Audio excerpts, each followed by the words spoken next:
ಎಲ್ಲರೂ ಆರಾಧಿಸುವ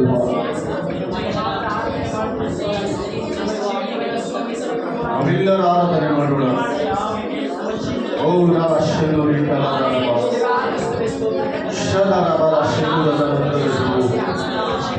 ಯೇಸುವಿನ ನಾಮಕ್ಕೆ ಮಹಿಮೆ ಉಂಟಾಗಲಿ. ಯೇಸುವಿನ ನಾಮಕ್ಕೆ ಮಹಿಮೆ ಉಂಟಾಗಲಿ. ಯೇಸುವಿನ ನಾಮಕ್ಕೆ ಮಹಿಮೆ ಉಂಟಾಗಲಿ. ಯೇಸುವಿನ ನಾಮಕ್ಕೆ ಮಹಿಮೆ ಉಂಟಾಗಲಿ. ಮಹಿಮೆ ಮಹಿಮೆ ಮಹಿಮೆ ಮಹಿಮೆ ಮಹಿಮೆ ಎಲ್ಲ ನಾಮದಲ್ಲಿ ಮೇಲಾದ ನಾಮ, ಎಲ್ಲ ನಾಮದಲ್ಲಿ ಮೇಲಾದ ನಾಮ ಯೇಸುವಿನ ನಾಮ. ಎಲ್ಲ ನಾಮದಲ್ಲಿ ಶ್ರೇಷ್ಠವಾದ ನಾಮ ಯೇಸುವಿನ ನಾಮ. ಆ ನಾಮದಲ್ಲಿ ಪ್ರಾರ್ಥನೆ ಕೇಳುವ ನಾಮ ಯೇಸುವಿನ ನಾಮ. ನಮ್ಮ ವಿಜ್ಞಾಪನೆಗಳನ್ನು ಕೇಳುವ ನಾಮ, ನಮ್ಮ ಕಷ್ಟದಿಂದ ಬಿಡಿಸುವ ನಾಮ. ಆ ನಾಮ ಯೇಸುವಿನ ನಾಮ. ಯೇಸು ನಾಮದಲ್ಲಿ ಮುಕ್ತಿ ಇದೆ. ಯೇಸು ನಾಮದಲ್ಲಿ ಬಿಡುಗಡೆ ಇದೆ. ಯೇಸು ನಾಮದಲ್ಲಿ ಪಾಪದಿಂದ ಬಿಡುಗಡೆ, ಶಾಪದಿಂದ ಬಿಡುಗಡೆ, ಕಣ್ಣೀರಿನಿಂದ ಬಿಡುಗಡೆ, ನಿತ್ಯ ನರಕದಿಂದ ಬಿಡುಗಡೆ.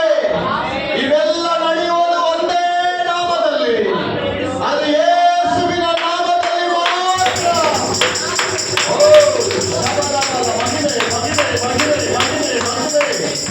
Hallelujah. Hallelujah. ಸ್ತೋತ್ರಂ ಸ್ತೋತ್ರಂ ಸ್ತೋತ್ರಂ ಸ್ತೋತ್ರಂ. ಆತನ ಕೃಪೆ ಘನವಾದದ್ದು, ಆತನ ಆಶೀರ್ವಾದವು ಘನವಾದದ್ದು. ಯಾರು ಆತನ ಆಶೀರ್ವಾದದಲ್ಲಿದ್ದಾರೋ ಆತನಿಗೆ ಮಹಿಮೆಯನ್ನು ಸಲ್ಲಿಸುವವರಾಗಿದ್ದಾರೆ. ನಾವೆಲ್ಲರೂ ಮಹಿಮೆಯನ್ನು ಸಲ್ಲಿಸೋಣ, ಆತನ ನಾಮಕ್ಕೆ ಮಹಿಮೆಯನ್ನು ಸಲ್ಲಿಸೋಣ. Hallelujah. Hallelujah. ಎಲ್ಲರೂ ಸ್ತೋತ್ರ ಮಾಡೋಣ. ನನ್ನ ಹೃದಯದಿಂದ, ನನ್ನ ಬಾಯಿ ಮಾತಿನಿಂದ, ನನ್ನ ಧ್ಯಾನದಲ್ಲಿ, ನನ್ನ ಸನ್ನಿಧಿಯಲ್ಲಿ ನಾನು ನಿನ್ನನ್ನು ಆರಾಧನೆ ಮಾಡಬೇಕು ಸ್ವಾಮಿ. ನಾನು ನಿನ್ನನ್ನು ಆರಾಧನೆ ಮಾಡಬೇಕು. ನನ್ನ ನಿನ್ನ ಚಿತ್ರದಲ್ಲಿ ಇಟ್ಕೋಬೇಕು. ನನ್ನನ್ನು ನಿನ್ನ ನಿಯಂತ್ರಣದಲ್ಲಿ ಇಟ್ಕೋಬೇಕು. ನಿನ್ನ ಮಿತಿ ಮೀರದಂತೆ, ನಿನ್ನ ಒಂದು ಆಜ್ಞೆ ದಾಟದಂತೆ, ನಿನ್ನ ಒಂದು ಸರಿಹದ್ದುಗಳು ದಾಟದಂತೆ, ನಿನ್ನ ಮೇರೆಗಳು ದಾಟದಂತೆ ನನ್ನನ್ನು ನೀನು ನಡೆಸುವುದಾಗಿ ಆರಾಧನೆ ಮಾಡೋಣ.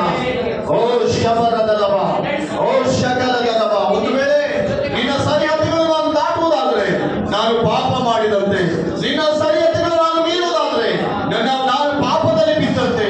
ನಿನ್ನ ಸರಿಹದ್ದುಗಳಲ್ಲೇ, ನಿನ್ನ ನಿಯಂತ್ರಣದಲ್ಲೇ, ನನ್ನ ನಿಯಂತ್ರಣದಲ್ಲಿ ನಡೆಸಪ್ಪ. ಈ ಆರಾಧನೆಗೆ ನಿನಗೆ ಮಹಿಮೆ ಸ್ವಾಮಿ. ನನ್ನ ಕಣ್ಣೀರನ್ನು ನೋಡುವ ದೇವರು, ನನ್ನ ಪಶ್ಚಾತ್ತಾಪ ನೋಡುವ ದೇವರು, ನನಗೆ ಬಿಡುಗಡೆಯನ್ನು ಕೊಡುವ ದೇವರು ಎಂಬುದಾಗಿ ಎಷ್ಟು ಜನ ಆರಾಧನೆ ಮಾಡ್ತಾ ಇದ್ದೀರಿ? ಆರಾಧನೆ Hallelujah. Hallelujah. Hallelujah. Hallelujah.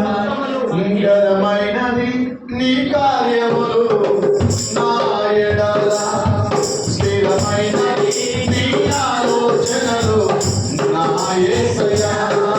ఘనమైనది నీ కార్యములు నా ఎడల, స్థిరమైనది నీ ఆలోచనలు నా యేసయ్యా.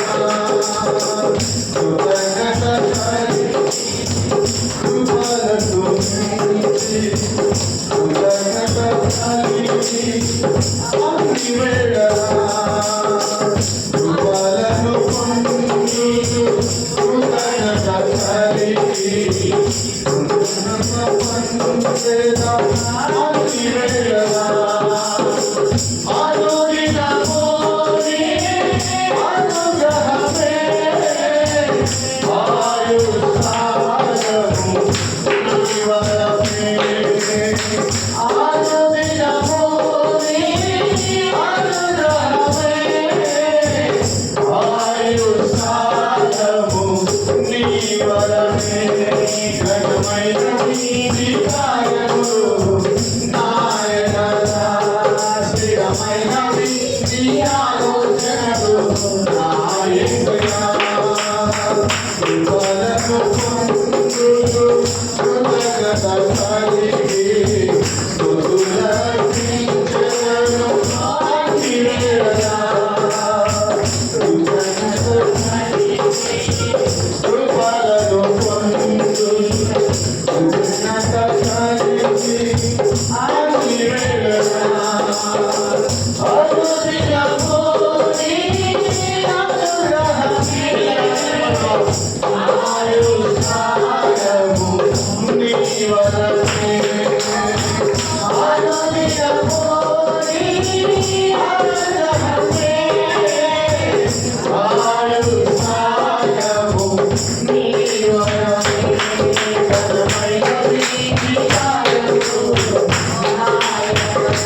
నీ కృప ఆయన విడదగితే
ಈ ಆರಾಧನೆಯಲ್ಲಿ ಪರಿಶುದ್ಧಾತ್ಮ ದೇವರು ಈ ದಿನವು ನಮಗಾಗಿ ಕೊಟ್ಟಿದ್ದಾನೆ. ಈ ದಿನ ಯೆಹೋವನಿಂದ ನೇಮಕವಾದ ದಿನ. ಬನ್ನಿರಿ, ಆತನನ್ನು ಆರಾಧಿಸೋಣ. ಸ್ವರಮಂಡಲ ಕಿನ್ನರಿಗಳಿಂದ ಆತನ ಸನ್ನಿಧಿಯಲ್ಲಿ ಅರ್ಪಣಿಸುತ್ತಾ ಅರ್ಪಟ ಧ್ವನಿಯಿಂದಲೂ ಆತನನ್ನು ಕೀರ್ತಿಸೋಣ. ಕೀರ್ತನೆಯೊಂದಿಗೆ ಆತನ ನಾಮವನ್ನು ಭಜಿಸೋಣ. ಆಮೇಲೆ ಎಲ್ಲರ ಬಾಯಿಗಳಂತೆ ಸ್ತುತಿ ಸ್ತೋತ್ರಗಳೊಂದಿಗೆ ಎಲ್ಲರ ಬಾಯಿಗಳು ಯಾರು ಮೌನವಾಗಿರಬಾರದು. ದೇವರ ಸನ್ನಿಧಿಯಲ್ಲಿ ನಿಮ್ಮ ಸ್ತುತಿಯ ಆತನಿಗೆ ಸಮರ್ಪಣೆಯಾಗಲಿ. ಎಲ್ಲ ಸೈತಾನ ಕಾರ್ಯಗಳು, ಅಪವಾದಿ ಕ್ರಿಯೆಗಳು, ಎಲ್ಲ ದುರಾತ್ಮನ ಸೈತ ಸ್ವಭಾವವು ನಜರೇತಿನ ಯೇಸುವಿನ ನಾಮದಲ್ಲಿ ತೊಲಗುವಂತೆ ಆರಾಧನೆ ಮಾಡೋಣ. Hallelujah, hallelujah, hallelujah. ಸ್ತೋತ್ರಂ, ಸ್ತೋತ್ರಂ, ಸ್ತೋತ್ರಂ, ಸ್ತೋತ್ರಂ, ಸ್ತೋತ್ರಂ, ಸ್ತೋತ್ರಂ. ಆತನು ಒಳ್ಳೆಯವನು. ಎಲ್ಲರ ಆರಾಧನೆ ಮಾಡೋಣ. Hallelujah, hallelujah, hallelujah. ಸಂತೋಷದಿಂದ ಈ ದಿನ ದೇವರು ಕೊಟ್ಟ ದಿನ. ಈ ದಿನದಲ್ಲಿ ಸಂತೋಷದ ಉತ್ಸಾಹದಿಂದ ಆತನನ್ನು ಸೇವಿಸೋಣ. ಹಾಲೆಲೂಯಾ. ಓ ವಂದನೆ ಸ್ವಾಮಿ, ಇದುವರೆಗೆ ಸಹಾಯ ಮಾಡಿದ ಕರ್ತನೇ ನಿನಗೆ ಸ್ತೋತ್ರಪ್ಪ. Hallelujah, hallelujah. ಸ್ತೋತ್ರಂ, ಸ್ತೋತ್ರಂ, ಸ್ತೋತ್ರಂ, ಸ್ತೋತ್ರಂ.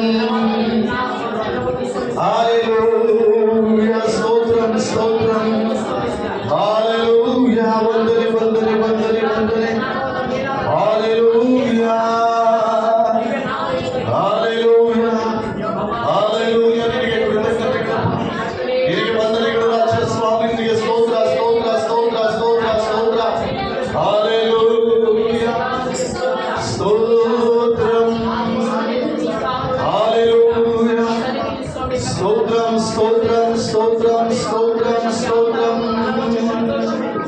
పరిశుద్ధ దేవరు నీవే, పరిశుద్ధ ఆరాధనే, పరలోక తండ్రి నీవే, ఆదిమేయ ఆరాధనే,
ಆರಾಧನೆ ಆರಾಧನೆ ಬಲವಿಲ್ಲದಿರುವಾಗ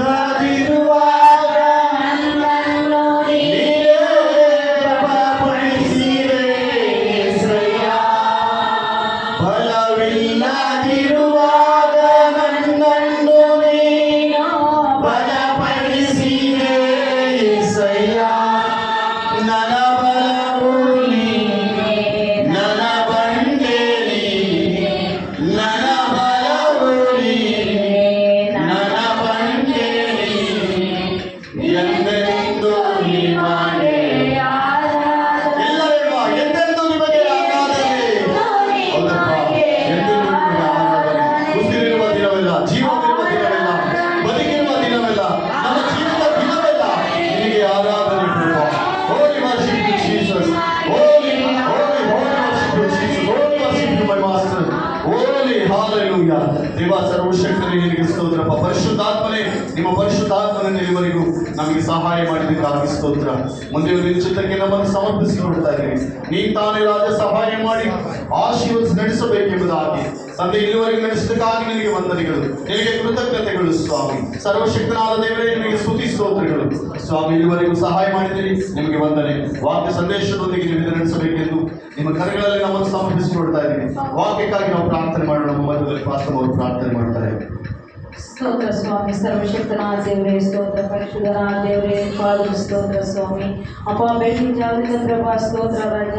ಅಪ್ಪ ಸ್ತುತಿ ಭಾಗದಲ್ಲಿದ್ದಂತೆ ಪ್ರಭಾ ಸ್ತೋತ್ರ, ಹಾಡುಗಳಲ್ಲಿದ್ದಂತೆ ಪ್ರಭಾ ಅಪ್ಪ ರಾಜ ಆರಾಧನೆಯಲ್ಲಿ ನಡೆಸಿಕೊಟ್ಟಂತೆ ಪ್ರಭಾ ಸ್ವಾಮಿ.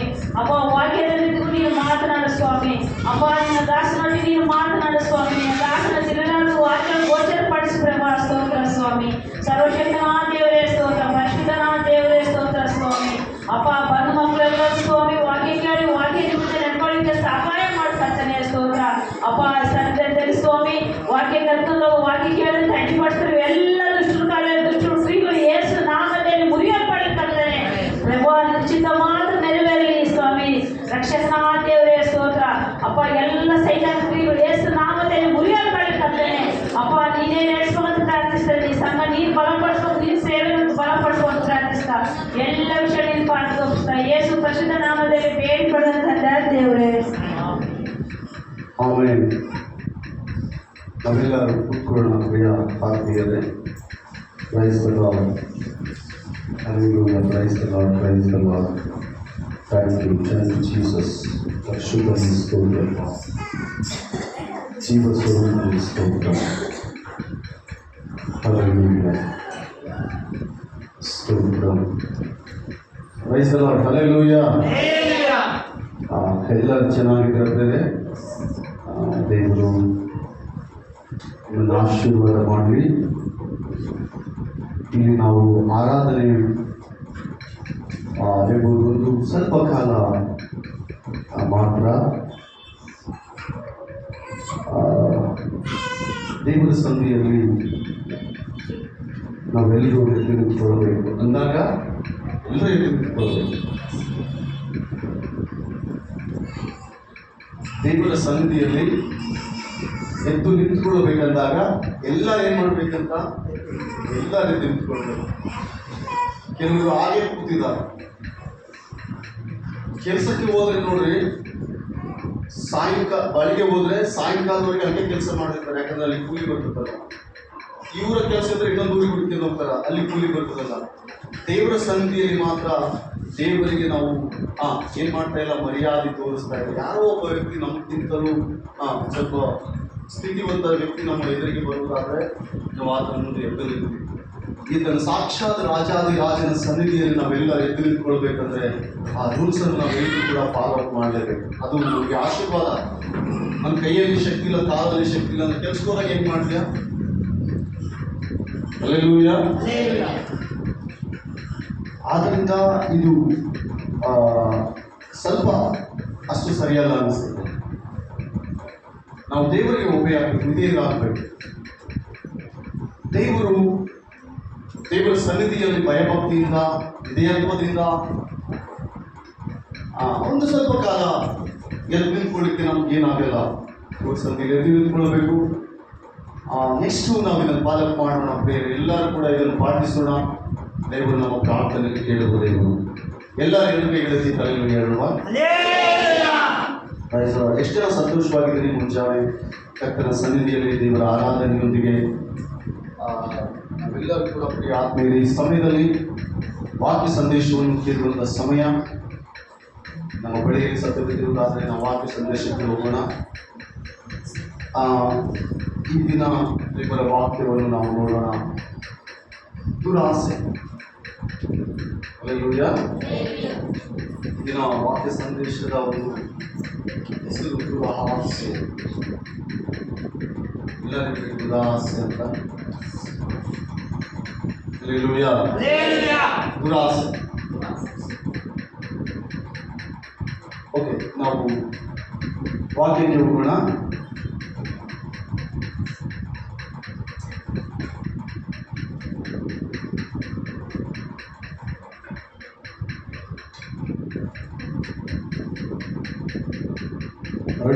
ಇವೆಲ್ಲರೂ ರೆಡಿ ಆಗಿದೆ ಅಂತ ನಾನು ಹೇಳ್ತಾ ಇದ್ದೀನಿ. ಎಲ್ಲ ರೆಡಿ. ದುರಾಸೆ.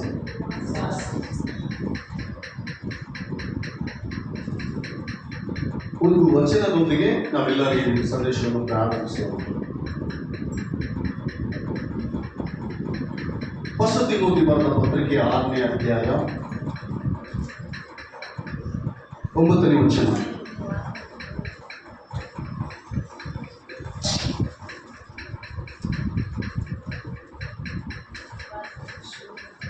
ಆರು ವಾಕ್ಯ 9.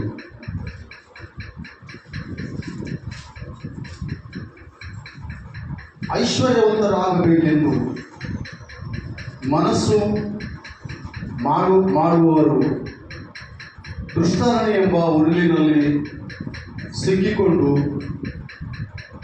ಬುದ್ಧಿಗೆ ವಿರುದ್ಧವಾಗಿಯೂ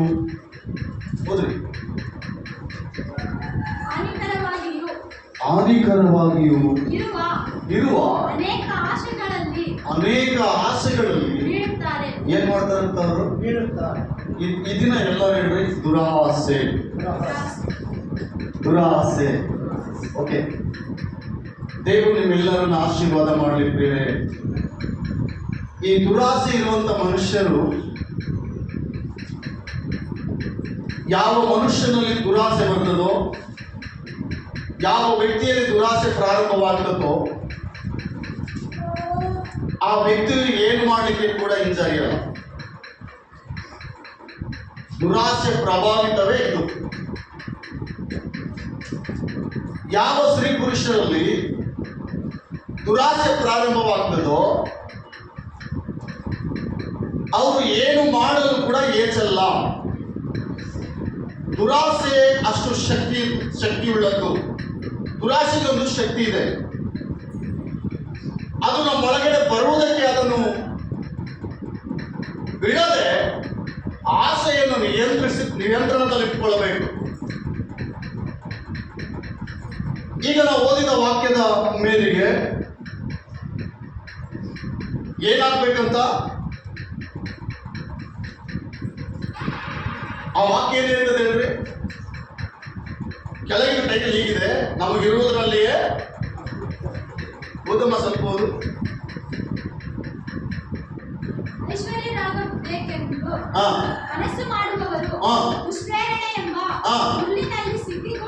ಎಲ್ಲಿ ಸಿಕ್ಕೋತಾರಂತವರು? ಬುದ್ಧಿ ವಿರುದ್ಧವಾಗಿಯೂ ಹಾನಿಕರವಾಗಿಯೂ ಇರುವ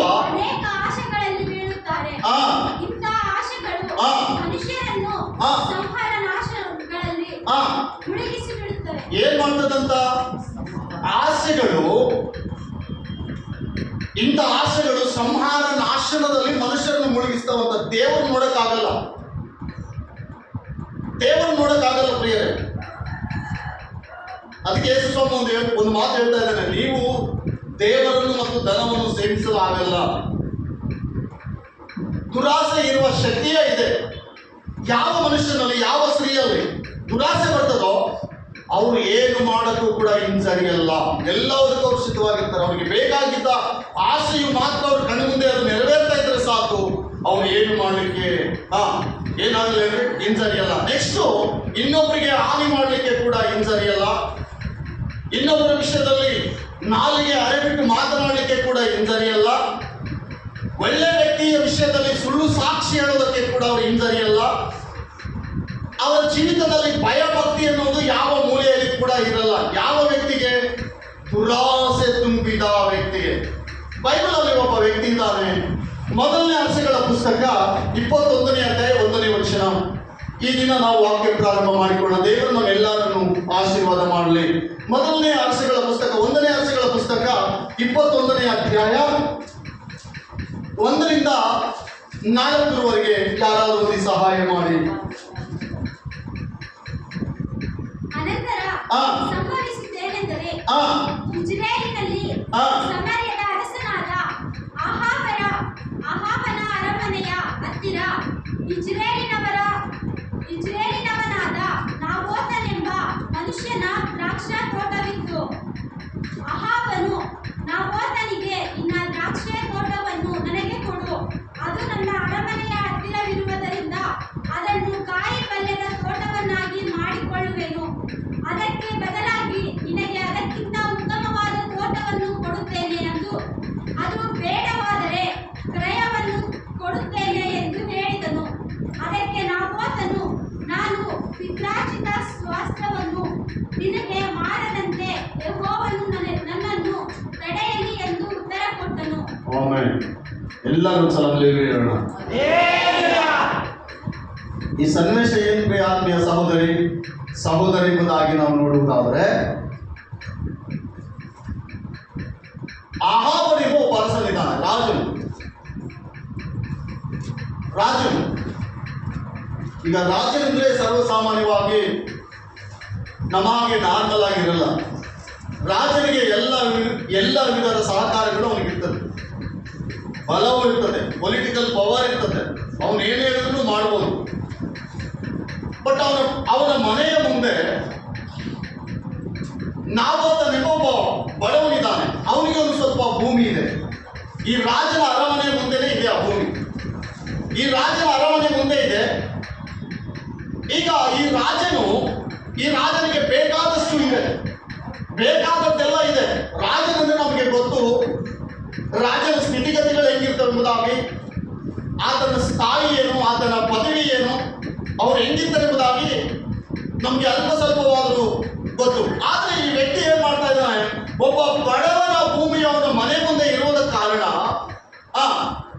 ಆ ಭೂಮಿ ನನಗೆ ಕೊಟ್ಬಿಡಪ್ಪ, ಆ ಭೂಮಿ ನನಗೆ ಕೊಟ್ಟರೆ ನಾನೇನಾದ್ರೂ ತೋಟ ಮಾಡಿಕೊಂಡು ಅದನ್ನು ತರಕಾರಿ ಬೆಳಿತೀನಿ ಎಂಬುದಾಗಿ ಆ ಬಡವನಿಗೆ ಹೇಳ್ತಾ ಇದ್ದಾನೆ. ಆ ಬಡವನು ಏನ್ ಹೇಳ್ತಾರೆ ರಿಪೀಟ್, ಆ ಬಡವನು ಒಂದು ವೇಳೆ ಸಂತೋಷದಿಂದ ಕೊಟ್ಟರೆ ತಗೋಬಹುದು, ಬಡವನು ಸಂತೋಷದಿಂದ ಕೊಟ್ಟರೆ ಅಂತ ಹೇಳಿದ್ರೆ ತಗೋಬಹುದು ಆ ಅರಸನು. ಆದ್ರೆ ಬಡವನು ಏನ್ ಹೇಳ್ತಾನೆ ಹೇಳ್ರಿ, ಪಿತ್ರಾರ್ಜಿತ ಸ್ವಾಸ್ಥ್ಯವನ್ನು ಮಾರದಂತೆ ಯೆಹೋವನು ನನ್ನನ್ನು ತಡೆಯಲ್ಲ. ಅಂದ್ರೆ ಈ ವ್ಯಕ್ತಿ ಯಾರು? ಒಬ್ಬ ದೇವರನ್ನು ಸೇವಿಸುವಂತ ಮನುಷ್ಯನು, ದೇವರ ಕಂಟ್ರೋಲ್ ಅಲ್ಲಿರುವಂತ ಮನುಷ್ಯನು, ದೇವರ ಅಧೀನದಲ್ಲಿರುವಂತ ಮನುಷ್ಯನು, ದೇವರ ಮಾತನ್ನು ಕೇಳುವಂತ ಮನುಷ್ಯನು. ದೇವರ ಹೆಸರು ಹೇಳ್ತಾ ಇದ್ದಾನೆ ಈ ಮನುಷ್ಯನಂದ್ರೆ, ಆ ವ್ಯಕ್ತಿ ಆ ಮಾತು ಹೇಳ್ತಾ ಇದ್ದಾನಂದ್ರೆ ಅಲ್ಲಿ ಅರ್ಥ ಮಾಡಿಕೊಳ್ಬೇಕಾದ ವಿಷಯ ಇಷ್ಟೇ, ಈ ವ್ಯಕ್ತಿ ಸಂಪೂರ್ಣವಾಗಿ ದೇವರಲ್ಲಿದ್ದಾನೆ. ಈ ವ್ಯಕ್ತಿ ದೇವರಿಗೆ ಅನುಕೂಲವಾದ ಮನುಷ್ಯನು. ಈ ವ್ಯಕ್ತಿ ದ್ರವ್ಯಾಶ ಉಳ್ಳವನಲ್ಲ. ಈ ವ್ಯಕ್ತಿ ಏನನ್ನು ಆಶಿಸಿದವನು. ಈ ವ್ಯಕ್ತಿ ತನಗಿರುವುದರಲ್ಲೇ ತೃಪ್ತನಾಗಿರುವವನು. ಈ ವ್ಯಕ್ತಿಗೆ ಸಂಬಂಧಿಸಿದ್ರಲ್ಲಿ ಮಾತ್ರ ಅವನು ಹೋಗುವಂತ ವ್ಯಕ್ತಿ ಎಂಬುದಾಗಿ ನಾವು ತಿಳ್ಕೊಳ್ಬೇಕು. ಆ ವ್ಯಕ್ತಿ ಹೇಳ್ತಾನೆ ರಿಪೀಟ್ ಆಗಿ, ಆತನು ಮರಳಿ ಹೇಳ್ತಾ ಇದ್ದಾನಿಗೋ, ಈ ಆಸ್ತಿಯನ್ನು ನಾನು ಮಾಡುವುದಿಲ್ಲ, ಇದು ನಮ್ಮ ತಾತನ ಕಾಲದಿಂದ ಬಂದಂತ ಆಸ್ತಿ.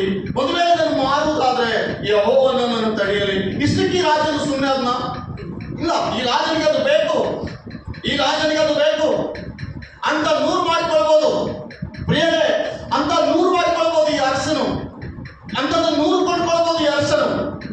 ಅಂಥದ್ದನ್ನು ಅನೇಕ ವಿಷಯದಲ್ಲಿ ಈ ಅರಸನು ಏನ್ ಬೇಕಾದ್ರೂ ಪಡ್ಕೊಳ್ಬೋದು. ಅನೇಕ ಪರ್ಯಾಯ ಆತನಿಗೆ ಬೇಕಾದೆಲ್ಲವನ್ನು ಹೊಂದಿದ್ದಾನೆ. ಆದ್ರೆ ಬಡವನಿಗಿರುವಂತಹ ಈ ಭೂಮಿಯನ್ನು ಆಶಿಸ್ತಾ ಇದ್ದಾನೆ. ಬಡವನಿಗಿರುವ ಈ ಭೂಮಿಯನ್ನು ಆಶಿಸ್ತಾ ಇದ್ದಾನೆ. ಏನಂತ? ಅದು ನನಗೆ ಮಾರು. ನೋಡಿ ಈ ವ್ಯಕ್ತಿ ಎಷ್ಟು ಧೈರ್ಯಶಾಲಿ ಹೇಳ್ರಿ. ಈ ವ್ಯಕ್ತಿ ಎಷ್ಟು ಧೈರ್ಯಶಾಲಿ ಹೇಳ್ರಿ.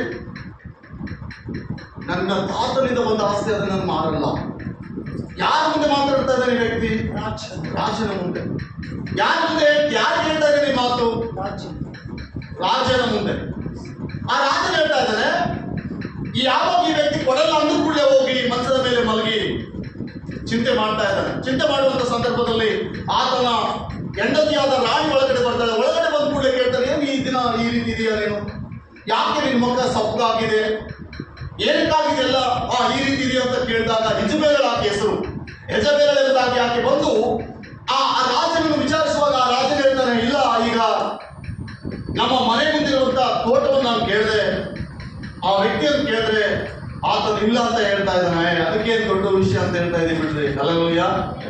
ಕೆಲವರಿಗೆ ದೊಡ್ಡ ದೊಡ್ಡ ವಿಷಯ ಸಣ್ಣದಾಗಿ ಕಾಣ್ತಾ ಇರ್ತದೆ, ಕೆಲವರಿಗೆ ದೊಡ್ಡ ದೊಡ್ಡ ವಿಷಯ ಸಣ್ಣದಾಗಿ ಕಾಣ್ತಾ ಇರ್ತದೆ. ಆಕೆ ಹೇಳ್ತಾ ಇದ್ದಾಳೆ, ನೋಡ್ರಿ, ಅದೇನ್ ದೊಡ್ಡ ವಿಷಯ ಬಿಡಪ್ಪ, ಆ ತೋಟ ಬೇಕಾನೆ ನಿನಗೆ, ಆ ತೋಟ ಬೇಕಲ್ಲ ನಿನಗೆ, ಆ ತೋಟದ ಮೇಲೆ ನಿನಗೆ ಮನಸ್ಸಿದೆಯಲ್ಲ, ಆ ತೋಟ ನಿನಗೆ ಬೇಕಲ್ಲ, ಆ ತೋಟ ನಿನ್ನ ಹೆಸರಲ್ಲಿ ರಿಜಿಸ್ಟ್ರೇಷನ್ ಆಗ್ಬೇಕು, ಅಷ್ಟೇ ಅಲ್ಲ.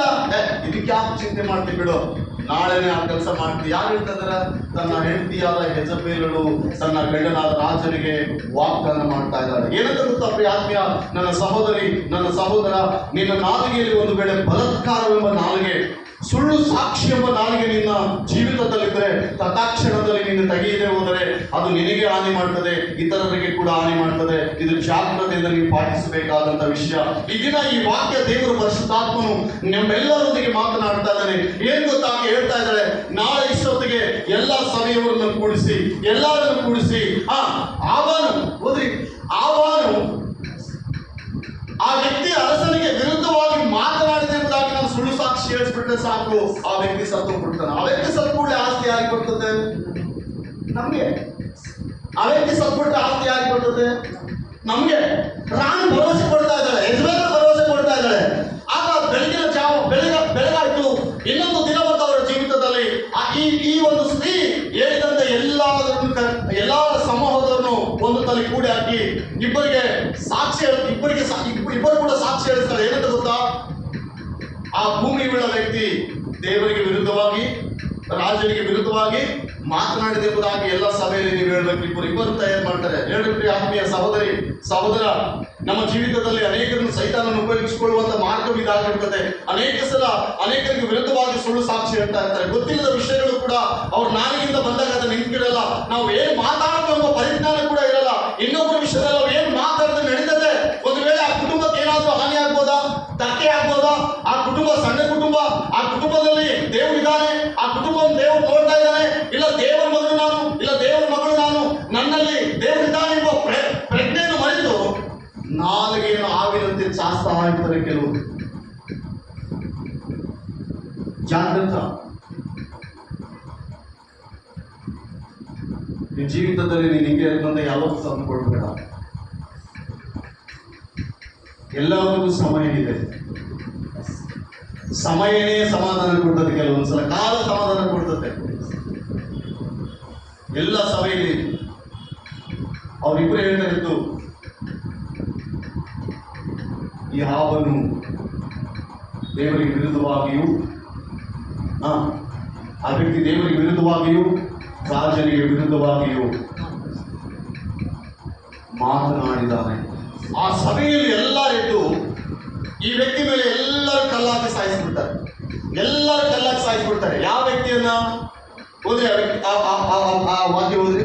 ಇಬ್ಬರು ದುಷ್ಟರು ಬಂದು ಅವರ ಮುಂದೆ ಕೂತು ಇವನು ದೇವರನ್ನು ಅರಸನನ್ನು ಶಪಿಸಿದ್ದಾನೆಂಬುದಾಗಿ ಜನರ ಎದುರಿನಲ್ಲಿ ಅವನಿಗೆ ವಿರೋಧವಾಗಿ ಸಾಕ್ಷಿ ಹೇಳಿದರು. ಅವನಿಗೆ ವಿರುದ್ಧವಾಗಿ ಸಾಕ್ಷಿ ಹೇಳಿದರು. ಇವರಿಗೆ ಸಂಬಂಧಿಸಿದ ವಿಷಯ ಇದು. ಇವನು ಏನು ಹೇಳಿಲ್ಲ. ಪ್ರಾರಂಭ ಎಲ್ಲಿಂದ ಆಯ್ತು ಹೇಳ್ರಿ? ಭೂಮಿಯಿಂದ. ಭೂಮಿ ಕೊಡಕಲ್ಲಂದ ಆ ಭೂಮಿಯನ್ನು ಹಿಂಗಾದ್ರೆ ಕಿತ್ಕೊಳ್ಬೇಕೆಂಬುದಾಗಿ ಬಲಾತ್ಕಾರದಿಂದ.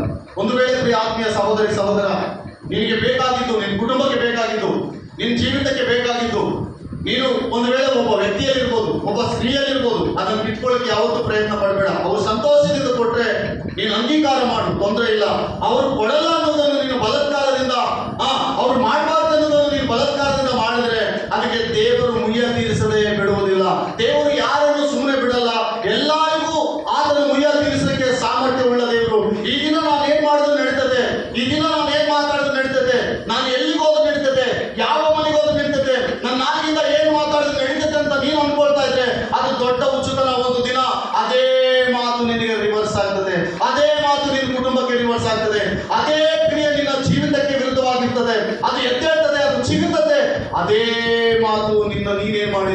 ಅದನ್ನೇ ನಿನಗೆ ಮಾಡ್ತದೆ. ಅದನ್ನು ನಿನಗೆ ಮಾಡ್ತಿದ್ದ ಪ್ರಿಯರೇ, ಈ ವ್ಯಕ್ತಿಯನ್ನು ಸಭೆಯಲ್ಲಿ ಎಲ್ಲರೂ ಕಲ್ಲಿನಿಂದ ಎಸೆದು ಸಾಯಿಸ್ತಾರೆ. ಸಾಯಿಸಿಕೊಳ್ಳೇನೆ ಆ ರಾಜ ಹೇಳ್ತಾರೆ, ನೋಡಿ ಇಷ್ಟು ಈಸಿ ಆದ ಕೆಲಸ, ಈಗ ಅವ್ನು ಸತ್ತೋದ, ಈಗ ಪ್ರಿಯ ಯಾರು? Hallelujah, hallelujah. ಅನೇಕರು ದಿಕ್ಕಿಲ್ಲದ ಮೇಲೆ ಬಹಳ ಬಲತ್ಕಾರ ನಡೆಸ್ತಾ ಇರ್ತಾರೆ. ಅವ್ರಿಗೆ ಯಾರಿಲ್ಲ, ಅವ್ರಿಗೆ ಹಿಂದಿಲ್ಲ, ಇವರಿಗೆ ಮುಂದಿಲ್ಲ, ಇವ್ರನ್ನ ಯಾರು ಏನ್ ಮಾಡ್ತದೆ ಹೇಳು, ಇವ್ರನ್ನ ಯಾರು ಮಾತಾಡ್ಸಲ್ಲ, ಇವ್ರ ಪಕ್ಷದಲ್ಲಿ ಯಾರು ಯುದ್ಧ ಮಾಡೋರಿಲ್ಲ, ಮಾತಾಡೋರಿಲ್ಲ, ವಾದಿಸೋರಿಲ್ಲ, ವಾದ ಮಾಡೋರಿಲ್ಲ, ಏನ್ ಮಾಡ್ತಾರೆ ಹೇಳಿ ಇವ್ರು ಅನ್ನುವ ಸ್ಥಿತಿಯಲ್ಲಿ ಇರ್ತಾನೆ. ಮರಿಬೇಡ, ಅವರ ಪಕ್ಷದಲ್ಲಿ ಯೆಹೋವನು ನಿಂತ್ರೆ ನೀನು ರೂಪಿಸಿದ ಆಯುಧಗಳೆಲ್ಲ ಕೂಡ ನಿನಗೆ ರಿವರ್ಸ್ ಆಗುವಂತೆ ಮಾಡ್ತಂದೇವರು. ಇದು ಮರಿಬಾರ್ದು. ದಿಕ್ಕಿಲ್ಲದ ಪಕ್ಷದಲ್ಲಿ ಯಾರಿರ್ತಾರಂತ ದಿಕ್ಕಿಲ್ಲದವರ ಪಕ್ಷದಲ್ಲಿ ಯಾರಿರ್ತಾರಂತ ಹೇಳಿದ್ರೆ ಅವರು ಪಕ್ಷದಲ್ಲಿ ದೊಡ್ಡ ರಾಜನಿರ್ತಾರೆ. ಅನೇಕ ಸಲ ಪ್ರಿಯ ಆತ್ಮೀಯ ಸಹೋದರಿ, ನನ್ನ ಸಹೋದರ, ಕೆಲವು ವಿಷಯಗಳಲ್ಲಿ ನೀನು ನಾಲ್ಗೆ ಅರಿಬಿಟ್ಟಿರ್ಬೋದು, ಕೆಲವು ವಿಷಯದಲ್ಲಿ ನೀನು ಸುಳ್ಳು ಸಾಕ್ಷಿ ಹೇಳಿರ್ಬೋದು, ಕೆಲವು ವಿಷಯದಲ್ಲಿ ಅವರ ಪ್ರಾಣಕ್ಕೆ ಕಂಟಕ ನೀನಾಗಿರ್ಬೋದು. ಆ ಸಭೆಯಲ್ಲಿ ಆ ವ್ಯಕ್ತಿಯನ್ನು ಸಾಯಿಸಿದ ಕೂಡಲೇ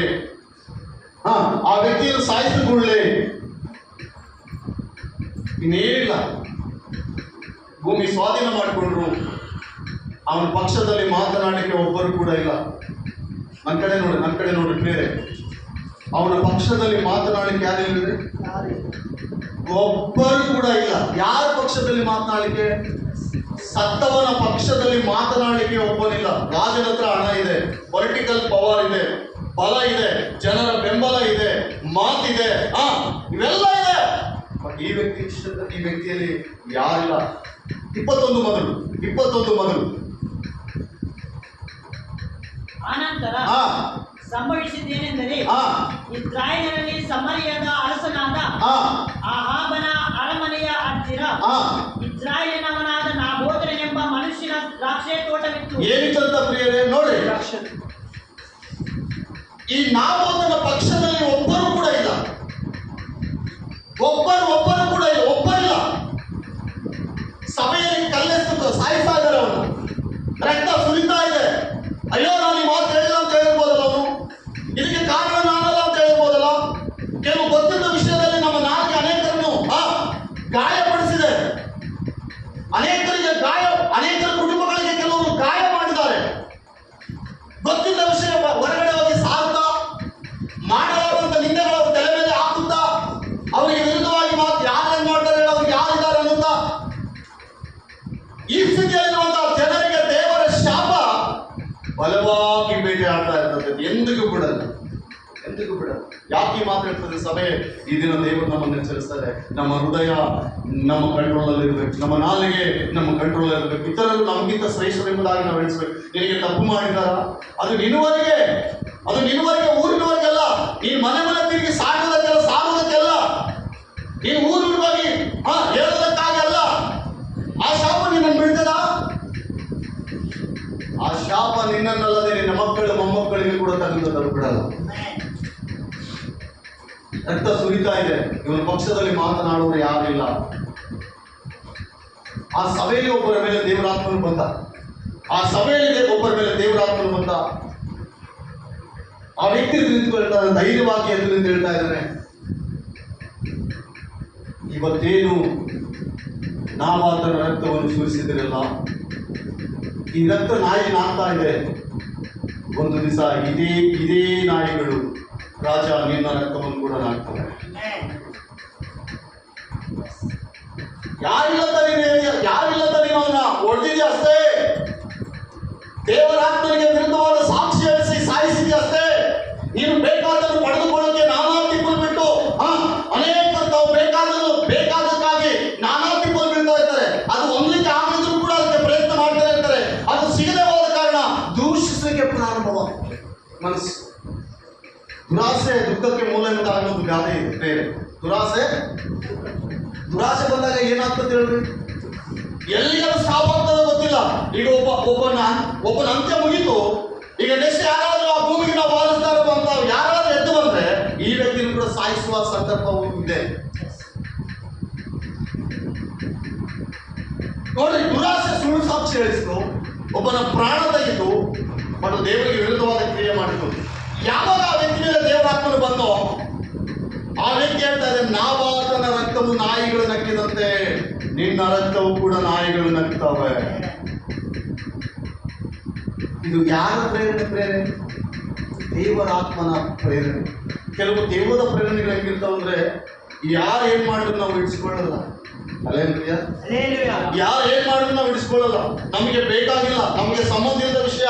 ಯಾರು ಸತ್ರೇನು, ಯಾರು ಬಿದ್ರೇನು, ಯಾರು ಎದ್ರೇನು, ಯಾರು ಏನಾದ್ರೇನ್ರಿ, ನಾವು ಚೆನ್ನಾಗಿದೀವಲ್ಲ ಸಾಕು ಅನ್ನೋ ರೀತಿಯಲ್ಲಿ ನಾವು ಕಣ್ಣಿಗೆ ಕಂಡ್ರು ಕೂಡ ಪ್ರಾರ್ಥನೆ ಮಾಡ್ಲಿಕ್ಕೆ ನಮ್ಗೆ ಆಗಲ್ಲ. ಕಣ್ಣಿಗೆ ಕಂಡ್ರು ಕೂಡ ಅದೇನೆಂಬುದಾಗಿ ದೇವರ ಮಕ್ಕಳಾಗಿ ನಾವು ಪ್ರಾರ್ಥನೆ ಮಾಡುವ ಬುದ್ಧಿ ಜ್ಞಾನ ನಮ್ಗಿದ್ದು ನಾವು ಮಾಡಲ್ಲ. ಕಾರಣ ಗೊತ್ತಾ, ಅವರು ಬಹಳ ಹಿಂಸೆಯಲ್ಲಿ ಕಷ್ಟ ಬಾಧೆಗಳಲ್ಲಿದ್ರು ಕೂಡ ಆ ಮನಸ್ಸು ನಮಗೆ ಬರಲ್ಲ. ಕಾರಣ ನಮ್ಮ ಬುದ್ಧಿಯಲ್ಲಿ ನಮಗಿರುವ ದುರಾಸೆ ನಮಗೆ ತುಂಬಿದೆ. ಹಲ್ಲೆಲೂಯಾ. ದುರಾಸೆ ನಮಗೆ ತುಂಬಿದೆ. ದುರಾಸೆ ಬಹಳ ದೊಡ್ಡ ಕೇಡನ್ನು ತರ್ತದೆ. ಪ್ರಿಯ ಸಹೋದರಿ ಸಹೋದರ, ಬಹಳ ದೊಡ್ಡ ಕೇಡನ್ನು ತರ್ತದೆ. ಯಾರಲ್ಲಿ ದುರಾಸೆ ಇರ್ತದೋ, ನಾನು ಮತ್ತೆ ಹೇಳ್ತಾ ಇದ್ದೀನಿ, ಯಾರಲ್ಲಿ ದುರಾಸೆ ಇರ್ತದೋ ಆ ವ್ಯಕ್ತಿ ಏನು ಮಾಡಲು ಹಿಂಸರಿಯಲ್ಲ. ಆ ಸ್ತ್ರೀ ಏನು ಮಾಡಲು ಹಿಂಸರಿಯಲ್ಲ. ಆ ದುರಾಸೆ ಅವರು ನಡೆಸ್ಕೊಂಡು ಹೋಗ್ತಾ ಇರ್ತದೆ. ಆ ದುರಾಸೆ ಎಂಬುದು ಅವ್ರನ್ನ ಬೇಟೆ ಆಡ್ತಾ ಇರ್ತದೆ.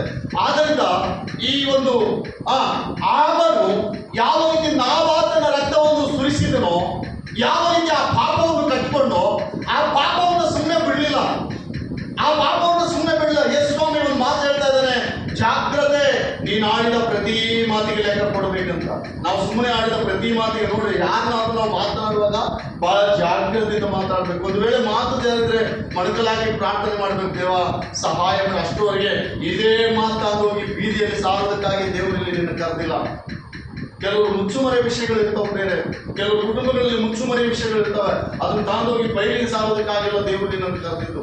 ಕೆಲವು ಸಂದರ್ಭದಲ್ಲಿ ನೀನು ಬಾಯಿ ಮುಚ್ಕೊಳ್ಬೇಕು. ಕೆಲವು ಸಂದರ್ಭದಲ್ಲಿ ನೀನು ಬಾಯಿ ಮುಚ್ಕೊಳ್ಬೇಕು. ನಿನಗೆ ಕೋಪ, ತಾಪ, ದ್ವೇಷ, ಕಕ್ಷೆ ಇವೆಲ್ಲ ಇದ್ರು ಕೂಡ ಇದು ದೇವರಿಗೆ ನಿನ್ನ ನ್ಯಾಯವನ್ನು ಸಮರ್ಪಣೆ ಮಾಡ್ಬೇಕು. ಅದು ಬಿಟ್ಟು ಆ ಕಕ್ಷೆ ಇಟ್ಕೊಂಡು ಇವ್ರು ಹಿಂಗ್ ಮಾಡಿದ್ರೆ, ಹಿಂಗ್ ಮಾತನಾಡಿದ್ರು ಅಂತೇಳಿ ನೀನು ನಾಲ್ಗೆ ಅರೆಬಿಟ್ರೆ ಆ ನಾಲ್ಗೆ ನಿನ್ನನ್ನು ನರಕಕ್ಕೆ ನಡೆಸ್ತದೆ.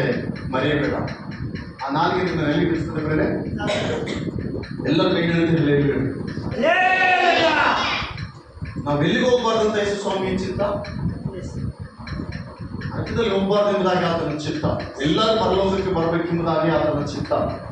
ಈಗ ಅವನು ನಾಬಾಲನ ರಕ್ತ ಸುರಿಸಿದ, ಇದನ್ನ ಯಾರು ನೋಡ್ಲಿಲ್ಲ. ಅಲ್ಲಿ ವಾದ ಮಾಡೋರು ಯಾರಿಲ್ಲ, ಅಲ್ಲಿ ಚರ್ಚು ಯಾರಿಲ್ಲ, ಅವನ ಪರವಾಗಿ ಮಾತನಾಡೋರಿಲ್ಲ ಅಂತ ಅವನು ಅಂದ್ಕೊಂಡಿದ್ದಾನೆ. ಆದ್ರೆ ದೇವರಿಗೆ ಅಲ್ಲಿ ಒಬ್ಬ ನೆಪಿಸ್ತಾ ಇದ್ದಾನೆ. ಈ ಸುಳ್ಳು ಸಾಕ್ಷಿಗಳಿಗೆ ಅಂತ ಇರಲ್ಲ ಪ್ರೇರಣೆ. ಈ ಸುಳ್ಳು ಸಾಕ್ಷಿ ಹೇಳುವವರು ಅವ್ರ ಬಾಯಿಗೆ ಅಂತಾನೆ ಇರಲ್ಲ. ಅವ್ರ ಬಾಯಿಗೆ ಕಟ್ಟಾಕ್ಲಿಕ್ಕೆ ಆಗಲ್ಲ. ಅವ್ರು ಏನ್ ಮಾತಾಡ್ತಾರೋ ಅವ್ರಿಗೆ ಗೊತ್ತಿರಲ್ಲ. ಬಟ್ ಅವ್ರು ಮಾತಾಡಿದ ಮಾತ್ರ ಕರೆಕ್ಟು. ದುರಾಸೆಯಿಂದ ಆಗುವ ಒಂದು ಪರಿಣಾಮ ಇದಾಗಿರ್ತದೆ.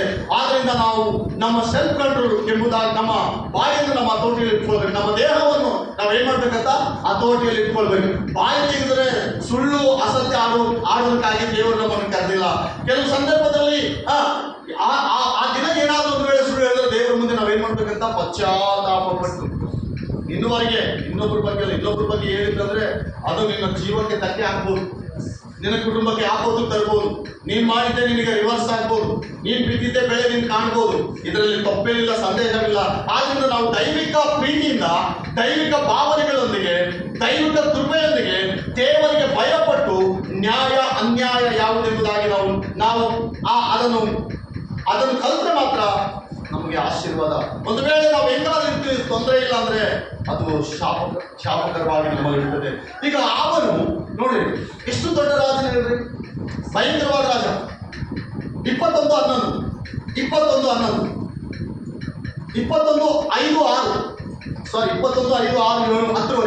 ಆಗ ಅವನ ಹೆಂಡತಿಯಾದ ಇಜ್ಬೇಯಳು ಅವನ ಬಳಿಗೆ ಬಂದು ಅವನನ್ನು, ನೀನು ಯಾಕೆ ಊಟ ಮಾಡುವುದಿಲ್ಲ, ನಿನಗೆ ಯಾವ ಚಿಂತೆ ಇರುತ್ತದೆ ಎಂದು ಕೇಳಲು ಅವನು, ನಾನು ಇಸ್ರಾಯೇಲಿನವನಾದ ನಾಬೋತನಿಗೆ ನಿನ್ನ ದ್ರಾಕ್ಷ ತೋಟವನ್ನು ನನಗೆ ಮಾರಿಬಿಡು, ಹಣ ಬೇಡವಾದರೆ ನಿನಗೆ ಬೇರೊಂದು ದ್ರಾಕ್ಷ ತೋಟವನ್ನು ಕೊಡುತ್ತೇನೆ ಎಂಬುದಾಗಿ ಹೇಳಿದನು.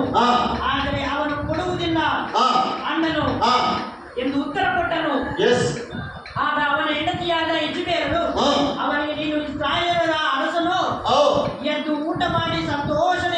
ಸಂತೋಷದಿಂದಿರು. ನಾನು ನಿನಗೆ ಇಸ್ರಾಯೇಲವನಾದ ನಾಬೋತನ ದ್ರಾಕ್ಷಿ ತೋಟವನ್ನು ಕೊಡುತ್ತೇನೆ.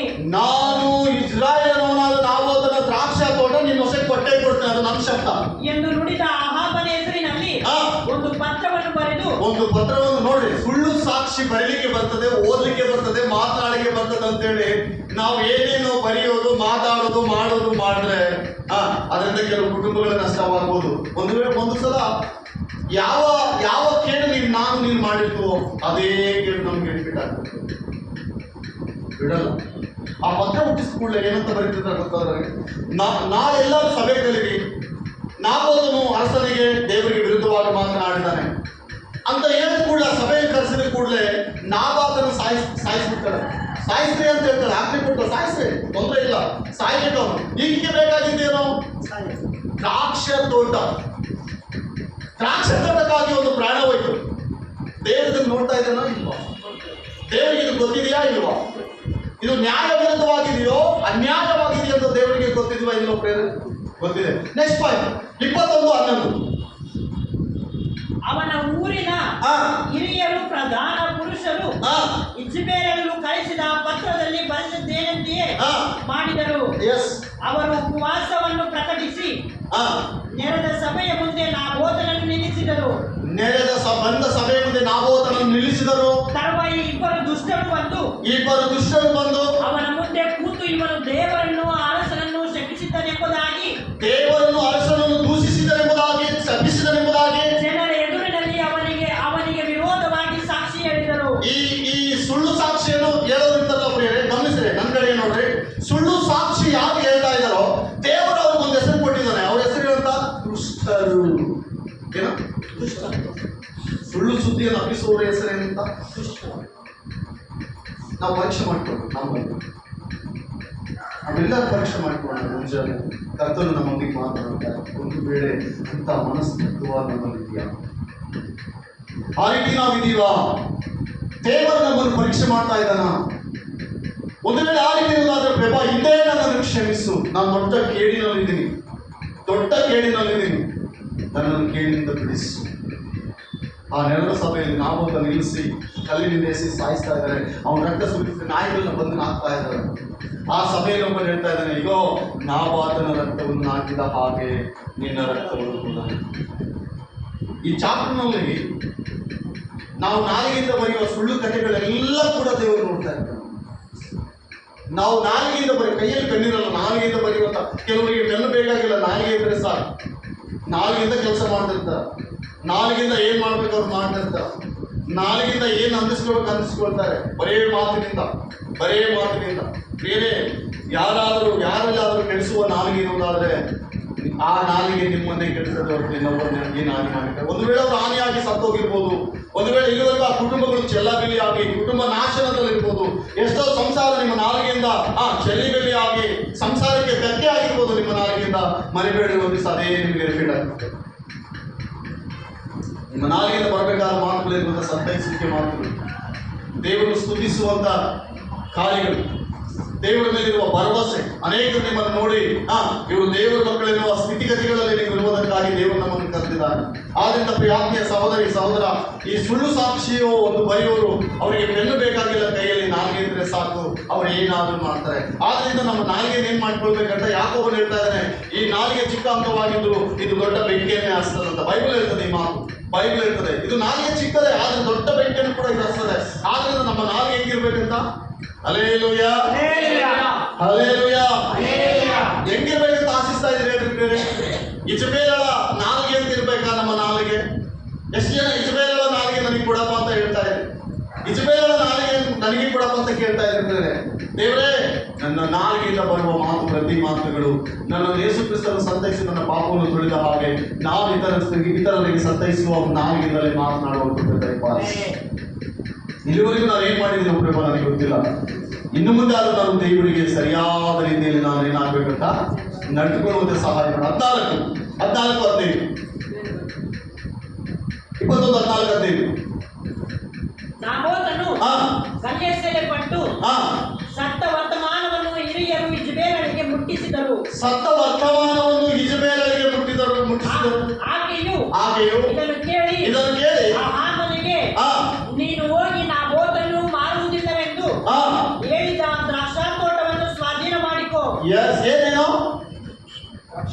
ದ್ರಾಕ್ಷಾ ಅವನೇನ್ ಮಾಡಲ್ಲ ಅಂತ ಹೇಳಿದ್ನಲ್ಲ, ಈಗ ಸ್ವಾಧೀನ ಮಾಡಿದ್ರು.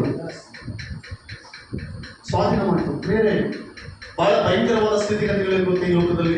ಕೆಲವರಿಗೆ ಬಹಳಷ್ಟು ಆಸ್ತಿ ಇರ್ತದೆ, ಎಕರೆಗಳು ತುಂಬಿರ್ತವೆ, ಆದ್ರೆ ಅದು ಹೆಂಗ್ ಬಂದಿದೆ ಗೊತ್ತಿಲ್ಲ, ಅದು ಅವ್ರು ಹೆಂಗ್ ತಾಂಗಿದಾರ ಗೊತ್ತಿಲ್ಲ, ಅವ್ರಿಗೆ ಹೆಂಗ್ ಬಂದಿದೆಯೋ ಗೊತ್ತಿಲ್ಲ.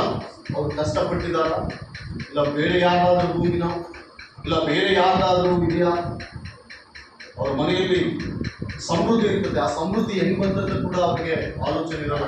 ಅದೇನಾಗ್ತದೆ ಗೊತ್ತಾ, ಅವ್ರಿಗೆ ಗೊತ್ತಿಲ್ಲದೇ ಶಾಪವಾಗಿ ಮಾರ್ಪಡಿಸ್ತಾ ಇರ್ತಾರೆ. ಅವರಿಗೆ ಗೊತ್ತಿಲ್ಲದೇ ಮೆಲ್ಲಕ್ಕೆ ಅವ್ರ ಅಂಶವನ್ನು ತೆಗಿತಾ ಹೋಗ್ತಾ ಇರ್ತದೆ. ಅವ್ರ ಅಂಶ ಇಲ್ಲದಂತೆ ಮಾಡಲಿಕ್ಕೆ ಅದೊಂದು ಪ್ರಯತ್ನ. ಅವ್ರ ಅಂಶ ಇರಲ್ಲ. ಬೇರೆಯವರ ಆಸ್ತಿ ಕೊಳ್ಳೆ ಹೊಡೆದು ಬೇರೆಯವ್ರ ಸ್ವತ್ತನ್ನು ಅಪಾಯಿಸುವ ವ್ಯಕ್ತಿಯು ಯಾವತ್ತಿಗೂ ಕೂಡ ಅವರು ನಾಶನ ಮಾರ್ಗದಲ್ಲಿ ಇದಾರಂತ ಮರಿಬಾರದು. ಭೌತಿಕ ಲೋಕದಲ್ಲಿ ನಾವು ಒಂದು ವೇಳೆ ಕೆಲವು ನಮ್ಗೆ ಇರ್ಬೋದು, ನೀವು ನೋಡಿರ್ತೀರಿ ಅನೇಕ ಆಸ್ತಿಗಳವರು, ಅವ್ರಿಗೆ ಏನು ಕಮ್ಮಿಲ್ಲಪ್ಪ, ದೊಡ್ಡ ಆಸ್ತಿ ಉಂಟು, ಅವ್ರು ಏನು ಮಾತಾಡಿದ್ರೆ ನಡೀತದೆ. ಪೊಲಿಟಿಕಲ್ ಲೀಡರ್ ಕೂಡ ಅವ್ರು ಮಾತು ಕೇಳ್ತಾರೆ, MP MLA ಕೂಡ ಅವ್ರ ಪಕ್ಷದಲ್ಲಿದ್ದಾರೆ. ಅವ್ರೊಂದು ಫೋನ್ ಹೊಡೆದ್ರೆ ಸಾಕು, ಏನೆಲ್ಲ ನಡೆಸ್ತಾರೆ. ಒಂದು ವೇಳೆ ನಡೆಸ್ಬೋದು ಈ ಲೋಕದಲ್ಲಿ, ನೀವು ಗತಿಹೀನರನ್ನು ಅರಿಸ್ಬೋದು, ಇಲ್ಲಿ ಬೆದರಿಸ್ಬೋದು, ಆದರೆ ಗತಿಹೀನರ ಪಕ್ಷದಲ್ಲಿ ಸಾಕ್ಷಾತ್ ದೇವಾಲಯಗಳು ಇದ್ದಾರೆ.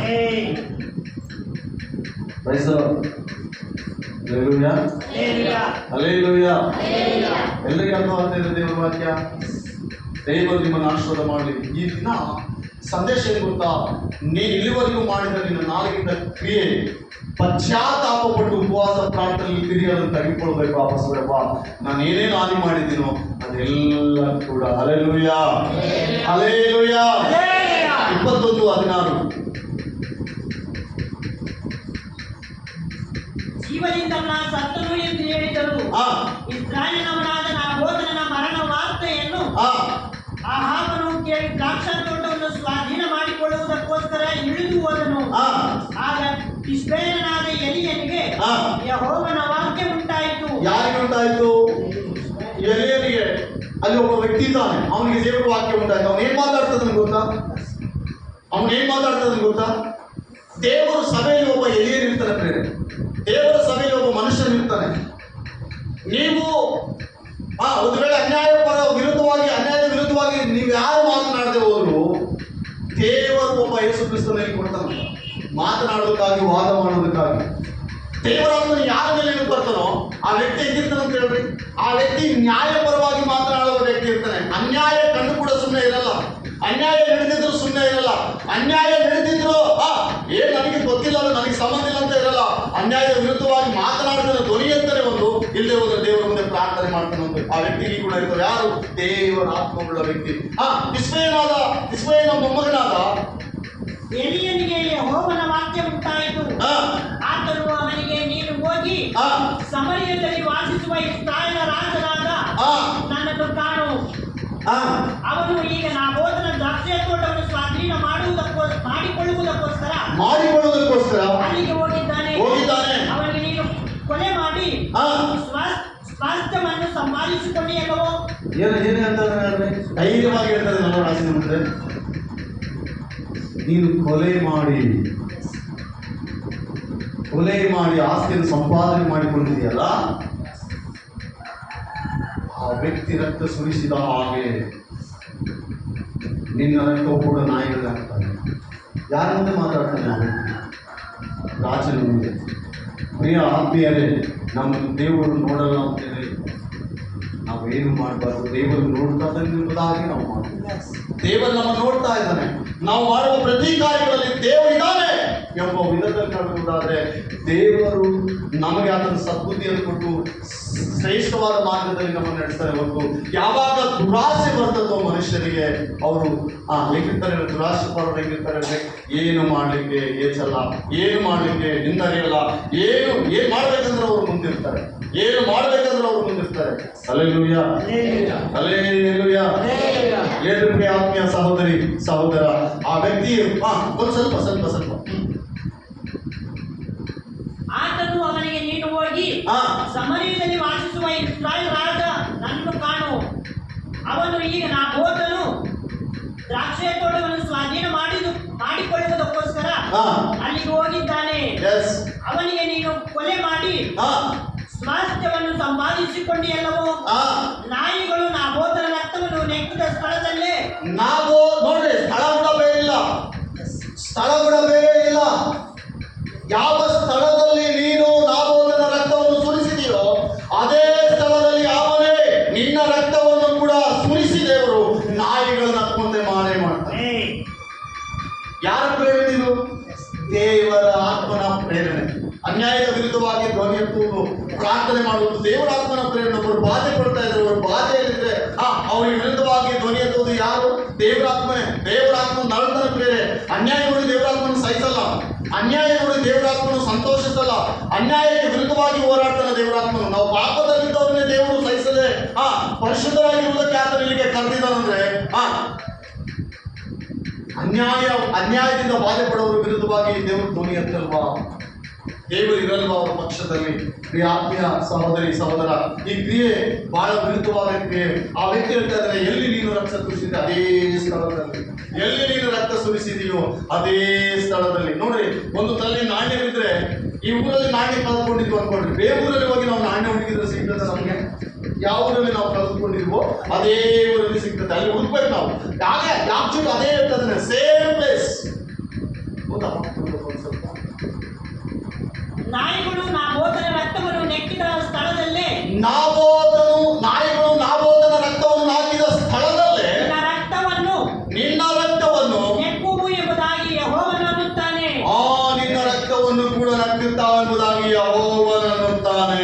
ಇದು ಅವನಿಗೆ ಏಳು ಎಂಬುದೇ, ಇದು ಏಳು ಎಂಬುದೇ ಆಹಾಬನ ಎಲಿಯನನ್ನು ಕಂಡು ಅವನನ್ನು ನನ್ನ ವೈರಿಯೇ ಏನಂತ ದೂಷಿಸ್ತಾ ಇದ್ದಾರೆ? ನೀ ನನಗೆ ಶತ್ರು, ನೀನು ನನ್ನನ್ನು ಕಂಡುಕೊಂಡೀಯಾ ಎಂದು ಕೇಳಲು ಅವನು ಹೌದು ಕಂಡುಕೊಂಡೆನು. ನೀನು ನಿನ್ನನ್ನು ಪಾಪಕ್ಕೆ ಮಾಡಿಬಿಟ್ಟು. ಏನಂತ? ರಾಜನಿಗೆ ಸಾಕಾದಷ್ಟಿದೆ ಪ್ರಿಯರೇ, ರಾಜನಿಗೆ ಸಾಕಾದಷ್ಟಿದೆ, ಬೇಕಾದಷ್ಟಿದೆ. ಕೆಲವೊಂದು ಸಂದರ್ಭಗಳಲ್ಲಿ ನಮಗೆ ಬೇಕಾದಷ್ಟು ದೇವರು ಕೊಟ್ಟಾಗ, ನಮಗೆ ಬೇಕಾದಷ್ಟು ದುಡಿಮೆ ಕೊಟ್ಟಾಗ ಅದರಲ್ಲಿ ನಾವು ಸಂತೃಪ್ತರಾಗಿರ್ಬೇಕು, ಅದರಲ್ಲೇ ತೃಪ್ತಿ ಪಡಬೇಕು. ಮತ್ತೆ ಬೇರೆ ವಿಷಯದಲ್ಲಿ ನಾವು ಕೈ ಹಾಕಿದೀವ, ಅದು ವಿರುದ್ಧವಾಗಿರ್ತದೆ. ನಿನಗೆ ದೇವರು ಏನು ಕೊಟ್ಟಿದ್ದಾನು, ಈ ದಿನ ನೀನೇನು ನಿನಗೇನಿದೆಯೋ ಅದರಲ್ಲಿ ನೀನು ಹೆಂಗಿರ್ಬೇಕು ಅಂತ ಸಂತೃಪ್ತರಾಗಿರ್ಬೇಕು. ಇನ್ನೊಬ್ಬರನ್ನ ಬಾಯಿ ಬಿಡೋದಾಗ್ಲಿ, ಇನ್ನೊಬ್ಬರು ತೆಗೆದುಕೊಳ್ಳೋದಾಗ್ಲಿ, ಇನ್ನೊಬ್ಬರು ಕಸ್ಕೊಳ್ಳುವ ಪ್ರಯತ್ನ ನಿನ್ನಲ್ಲಿದ್ರೆ ಏನಂತ ಹೇಳಿ ನಿನಗೆ ನರಕವೇ ಪ್ರಾಪ್ತಿ. ಆ ನರಕದಿಂದ ನಿನ್ನನ್ನು ತಪ್ಪಿಸೋರು ಯಾರು ಇಲ್ಲ, ಆ ನರಕದಿಂದ ನಿನ್ನನ್ನು ಬಿಡುಗಡೆ ಮಾಡೋರು ಯಾರಿಲ್ಲ. ಸೆಕೆಂಡ್ ಸಾಮುವೇಲ್ 11ನೇ ಅಧ್ಯಾಯ 1ನೇ ವಾಕ್ಯ. ಸೆಕೆಂಡ್ ಸಾಮುವೇಲ್ 11ನೇ ಅಧ್ಯಾಯ 1ನೇ ವಾಕ್ಯ. ಎಲ್ಲರೂ ಈ ದಿನ ಈ ವಾಕ್ಯವನ್ನು ನಾವು ಧ್ಯಾನ ಮಾಡಿಕೊಳ್ಳೋ ಬೇರೆ. ದುರಾಸೆ ಏನ್ ಮಾಡುತ್ತೆ ಎಂಬುದಾಗಿ ಎಲ್ಲರೂ ಒಂದ್ಸಲ ಹೇಳ್ರಿ. ದುರಾಸೆ ಏನ್ ಮಾಡುತ್ತೆ ಅಂದ್ರೆ ಮನುಷ್ಯರನ್ನ ದುಃಖಕ್ಕೆ ಮಾಡ್ತದೆ. ಎಲ್ಲರೂ ಹೇಳಿ ಕೈ ಕೊಟ್ಟು, ದುರಾಸೆ ಒಳ್ಳೇದಲ್ಲ ಎಂಬುದಾಗಿ ಸೆಕೆಂಡ್ ಎಲ್ಲರೇ ಬಿಟ್ಬಿಟ್ರೆ ಅವ್ರು ಇಬ್ಬರು ಪರಿಶುದ್ಧ. ದುರಾಸೆ ಒಳ್ಳೇದಲ್ಲ. ಓಕೆ, ಈಗ ಬಿಡ್ರಿ, ದೇವರಿಗೆ ಸ್ತೋತ್ರ. ನೋಡ್ರಿ, ನೆಕ್ಸ್ಟ್ ಫಸ್ಟ್ ಸಾಮುವೇಲ್, ಸೆಕೆಂಡ್ ಸಾಮುವೇಲ್ 11ನೇ ಅಧ್ಯಾಯ 1ನೇ ವಚನ. ಮರು ವರ್ಷ ಅರಸನು ಯುದ್ಧಕ್ಕೆ ಹೊರಡುವ ಸಮಯದಲ್ಲಿ ದಾವೀದನು ಯೋವಾಬನನ್ನು ತನ್ನ ಸೇವಕರನ್ನು ಎಲ್ಲಾ ಇಸ್ರಾಯೇಲರನ್ನು ಯುದ್ಧಕ್ಕೆ ಕಳಿಸಿದನು. ಇವರು ಹೋಗಿ ಅಮ್ಮೋನಿಯರ ಪ್ರಾಂತ್ಯಗಳನ್ನು ಹಾಳು ಮಾಡಿ ರಬ್ಬಕ್ಕೆ ಮುತ್ತಿಗೆ ಹಾಕಿದರು. ದಾವೀದನು ಯೆರೂಸಲೇಮಿನಲ್ಲಿಯೇ ಇದ್ದನು. ಯಾರು ದಾವೀದನು? ರಾಜನು, ಈತನೊಬ್ಬ ರಾಜನು, ಅರಸನು. ಒಂದು ಸಮಯದಲ್ಲಿ ಕುರಿಗಳು ಕಾಯುವವನು, ಮರಿ ಉಳಿಸುವವನು, ಕುರಿಯಟ್ಟಿಯಲ್ಲಿರುವವನು. ಅಂಥವನ್ನು ತೆಗೆದು ದೇವರು ಕನಿಕರಿಸಿ ಸಿಂಹಾಸನದ ಮೇಲೆ ಕೂಡಿಸಿದ ದೇವರು. ಏನಕ್ಕಾಗಿ ಗೊತ್ತಾ? ಇಸ್ರಾಯೇಲರ ಮೇಲೆ ನಡೆಯುತ್ತಿರುವ ದಬ್ಬಾಳಿಕೆಗಾಗಿ, ಇಸ್ರಾಯೇಲರ ಮೇಲೆ ನಡೆದಿರುವ ದೌರ್ಜನ್ಯಕ್ಕಾಗಿ. ಇವನಿದ್ರೆ ಯುದ್ಧ ಸಾಲ್ವ್ ಮಾಡ್ಬೋದು, ಇವನಿದ್ರೆ ಯುದ್ಧದಲ್ಲಿ ಇಸ್ರಾಯೇಲ್ಗೆ ಸಹಕಾರಿಯಾಗಿರ್ತಾನೆ, ಸಹಾಯ ಮಾಡುವವರಾಗಿರ್ತಾನೆ. ಇವನು ಯುದ್ಧಕ್ತವನು ಎಂಬುದಾಗಿ ದೇವರು ನೇಮಿಸಿದ. ಯುದ್ಧ ಭಯಂಕರವಾಗಿ ನಡೀತಾ ಇದೆ ಒಂದು ದೇಶದಲ್ಲಿ. ಆ ದಿನ ದಾವೀದನು ಯುದ್ಧಕ್ಕೆ ಹೋಗಲಿಲ್ಲ. ಒಂದು ಅರಮನೆಯ ಮಾಳಿಗೆ ಮೇಲೆ ಮಲಗಿದ್ದಾನೆ. ಆ ಮಲಗಿ ಸಾಯಂಕಾಲ ಸಂಜೆ ಹೊತ್ತಿನಲ್ಲಿ ಎದ್ದಾಡ್ತಾ ಇದ್ದಾನೆ. ಎದ್ದು ಮಾಳಿಗೆ ಮೇಲೆ ವಾಕ್ ಮಾಡ್ತಾ ಇದ್ದಾನೆ. ಆ ಕಡೆ ಈ ಕಡೆ ತಿರುಗ್ತಾ ಇದ್ದಾನೆ. ತಿರುಗ್ತಿರುವಂತ ಸಂದರ್ಭದಲ್ಲಿ ಸಡನ್ ಆಗಿ ಕಣ್ಣಿಗೆ ಹೋದವು, ಅಲ್ಲಿ ಒಬ್ಬ ಸ್ತ್ರೀ ಸ್ನಾನ ಮಾಡ್ತಾ ಇದ್ದಾಳೆ. ಸ್ತ್ರೀ ಸ್ನಾನ ಮಾಡುವುದನ್ನು ದಾವೀದನು ನೋಡ್ದ. ಸೈನಿಕರ ಸೈನ್ಯದಲ್ಲಿ ಒಬ್ಬನ ಕಥೆ ಹೇಳ್ತಾನೆ, ಯಾರಾಕೆ ಬಹಳ ಸುಂದರವಾಗಿದ್ದಾಳೆ, ಈ ರಾತ್ರಿ ಹೋಗಿ ಹೇಳು ಅರ್ಸನತ್ತಾಗಿ ಬರಬೇಕು ಅಂತ. ಈ ವ್ಯಕ್ತಿ ಅರ್ಸನ ಮಾತು ಮೀರಂಗಿಲ್ಲ, ಹೋಗಿದ್ದ. ಆತದ ನಂತರ ಆ ಯುದ್ಧದಲ್ಲಿ ಬಲವಾಗಿ ನಂಬಿಕೆಸ್ತನಾದ ಉರಿಯನ್ ಎಂಬುದಾಗಿ ಆತನ ಹೆಸರು. ದಾವೀದನ ತನ್ನ ಪ್ರಾಣವೆಂಬುದಾಗಿ ಕಾಪಾಡುವಂತ ಸ್ನೇಹಿತನ ಹೆಂಡತಿ ಈ ಬೆತ್ಷೆಬಾ. ಈ ವ್ಯಕ್ತಿ ಏನ್ ಮಾಡ್ತಾರೆ ಅಂತ ವರನ ಹೆಂಡತಿಗಾಗಿ ಆಸೆ ಪಡ್ತಾರೆ. ಹೋಗ್ರಿ ಕರ್ಕೊಂಡ್ಬರ್ರಿ. ಆ ರಾತ್ರಿ ಸೈನಿಕರು ಕುತ್ಕೊಂಡು ಬಂದ, ಎಲ್ಲ ಮುಗಿತು. ಉರಿಯ ಬರ್ತಾನೆ, ರಾಜ ಯುದ್ಧದಲ್ಲಿ ನಮ್ಮ ಕೈ ಬಲವಾಗಿದೆ, ಒಂದು ಪಟ್ಟು ಬಲವಾಗಿದ್ದೀನಿ, ದೇವರು ನಮ್ಮ ಪಕ್ಷದಲ್ಲಿದ್ದಾನೆ, ದೇವರು ನಮ್ಮನ್ನು ಬಲಪಡಿಸ್ತಾ ಇದ್ದಾನೆ ಅಂತ. ಈಗ ದಾವೀದನ ಕಳ್ಳನು ಉರಿಯನಿಗೆ ಹೇಳ್ತಾ ಇದ್ದಾನೆ, ಹೋಗಿ ಇವತ್ತು ಯುದ್ಧಕ್ಕೆ ಹೋಗ್ಬೇಡಿ, ಇವತ್ತು ಹೋಗಿ ನಿಮ್ಮ ಮನೆಗೆ ಹೋಗಿ ಎತ್ತತ್ರ ಇದೆ ಯುದ್ಧ. ಉರಿಯನ ಬಾಯಿಂದ ಬಂದ ರಿಪೀಟ್ ಏನ್ ಗೊತ್ತಾ, ರಾಜ ರಕ್ತಪಾತವಾಗುತ್ತಿರುವ ಯುದ್ಧದಲ್ಲಿ ನಾನು ಒಂದು ತಿಂದು ಏನು ಪಕ್ಕದಲ್ಲಿ ಮಲಗಿದ್ರೆ ದೇವರು ನನ್ನ ಕ್ಷಮಿಸೋಣ, ನಿನ್ನ ರಾಜ್ಯಕ್ಕೆ ಕಳಂಕವಲ್ವಾ? ನಾನು ಊಟ ಮಾಡಿ ಮನೆಯಲ್ಲೇ ಮಲಗಲಿಕ್ಕೆ ಸಾಧ್ಯನೇ ಇಲ್ಲ, ಯುದ್ಧಕ್ಕೆ ನಾನು ಈ ದಿನ ಹೋಗಲೇಬೇಕೆಂಬುದಾಗಿ ಉರಿಯನ ದಾವೀದನಿಗೆ ಹೇಳ್ತಾರೆ. ಇಲ್ಲ ಬೇಡ, ತೊಂದರೆ ಇಲ್ಲ, ಹೋಗು, ಏನಾಗಲ್ಲ, ನಾನು ನಿನ್ನ ಅರಮನೆಯ ಬಾಗಿಲಲ್ಲಿ ಮಲಗ್ತೀನಿ ಹೊರತು ನಾನು ನನ್ನ ಮನೆಗೆ ಹೋಗಲ್ಲ. ಯುದ್ಧ ನಡೆಯುವ ಸಮಯ ಇದು. ರಾಜನಿಗೆ ಪ್ರಾಣಕ್ಕೆ ಪ್ರಾಣ ಕೊಡುವಂತ ಸ್ನೇಹಿತನು ಈ ಉರಿಯ, ದಾವೀದನಿಗೆ ಪ್ರಾಣಕ್ಕೆ ಪ್ರಾಣ ಕೊಡುವಂತ ಸ್ನೇಹಿತನು ಈ ಉರಿಯ. ಈ ದಾವೀದನ ಹೃದಯದಲ್ಲಿ ಏನ್ ಬಂದಿದೆ? ಈಗ ದುರಾಸೆ ಬಂದಿದೆ. ಏನ್ ಬಂದಿದೆ ಹೇಳ್ರಿ? ದುರಾಸೆ ಏನ್ ಮಾಡ್ತದೆ ಹೇಳ್ರಿ? ಎಲ್ಲರೂ ದುರಾಸೆ ದುಃಖಕ್ಕೆ ಏನ್ ಹೇಳ್ರಿ? ಎಲ್ಲರೂ ದುರಾಸೆ ದುಃಖಕ್ಕೆ. ದಾವೀದನಿಗೆ ಮಾಡಿದ ಕ್ರಿಯೆ ಗೊತ್ತಾ? ಪ್ರಾಣವಾಗಿ ಪ್ರೀತಿ ಮಾಡ್ತಾರೆ ಉರಿಯ. ದಾವೀದನು ತನ್ನ ಪ್ರಾಣ ಅಂದ್ಕೊಂಡು, ದಾವೀದನ ಪ್ರಾಣ ಅಲ್ಲ, ಅದು ನನ್ನ ಪ್ರಾಣ ಎಂಬುದಾಗಿ ಶ್ರೇಷ್ಠ ಸೇವಕನಾಗಿ ಸೇವೆ ಮಾಡ್ತಾ ಇದ್ದಾನೆ. ಅಂತ ಸಂದರ್ಭದಲ್ಲಿ ಈ ವ್ಯಕ್ತಿ ಹೇಳ್ತಾ ಇದ್ದಾನೆ, ಈ ವ್ಯಕ್ತಿ ಮಾಡೋದೆಲ್ಲ ಮಾಡಿ ಹೋಗೋ ಮನೆಗೆ ಹೋಗಿ ಮಲಿಕ ಅಂತ ಹೇಳ್ತಾನೆ. ಹೋಗ್ಲಿಲ್ಲ. ನೆಕ್ಸ್ಟ್ ಬೆಳಿಗ್ಗೆ ಯುದ್ಧ ನಡೀತಾ ಇದೆ. ಹೇಳ್ತಾ ಇದ್ದೇನೆ, ಹೋಗು, ಈಗಾದ್ರೂ ಹೋಗು. ಹೋಗ್ತೀನಿ ರಾಜ, ಹೋಗ್ತೀನಿ. ಹೋಗಿ ಮತ್ತೆ ಬರ್ತಾ ಇದ್ದಾನೆ. ರಾಜನಿಗೆ ಮತ್ತೆ ಹೇಳ್ತಾ ಇದ್ದಾನೆ, ರಾಜ ಯುದ್ಧ ಚೆನ್ನಾಗಿ ನಡೀತಾ ಇದೆ, ಬರೋದಿಲ್ಲ. ಸ್ವಲ್ಪ ವಾಕ್ಯ ಓದೋದಿಲ್ಲ ಅರ್ಥ ಆಗುತ್ತೆ. ಅವನು ಒಂದು ದಿವಸ ಸಂಜೆ ಹೊತ್ತಿನಲ್ಲಿ ಮಂಚದೆದ್ದು ಅರಮನೆಯ ಮಾಳಿಗೆಯ ಮೇಲೆ ತಿರುಗಾಡುತ್ತಿರುವಾಗ ಅಲ್ಲಿಂದ ಬಹು ಸುಂದರಿಯಾದ ಒಬ್ಬ ಸ್ತ್ರೀ ಸ್ನಾನ ಮಾಡುವುದನ್ನು ಕಂಡನು. ಕೂಡಲೇ ದಾವೀದನು ಒಬ್ಬನನ್ನು ಕರೆದು ಆ ಸ್ತ್ರೀ ಯಾರೆಂದು ಕೇಳಲು ಆಕೆ ಎಲೀಮನ ಮಗಳು, ಆಕೆಯು ಎಲೀಮನ ಮಗಳು, ಹಿತ್ತಿಯನಾದ ಉರಿಯನ ಹೆಂಡತಿಯು. ಯಾರಂತ? ಉರಿಯನ ಹೆಂಡತಿ ಆಗಿರುವ ಬೆತ್ಷೆಬೆಳು ಎಂದು ಉತ್ತರ ಕೊಟ್ಟನು. ಆಗ ದಾವೀದನು ಆದರೆ ಋತು ಸ್ನಾನ ಮಾಡಿಕೊಂಡಿದ್ದ ಆಕೆಯನ್ನು ದೂತರ ಮುಖಾಂತರವಾಗಿ ಕರೆಕಳಿಸಿ ಆಕೆಯು ಬರಲು ಆಕೆಯನ್ನು ಕೂಡಿದನು.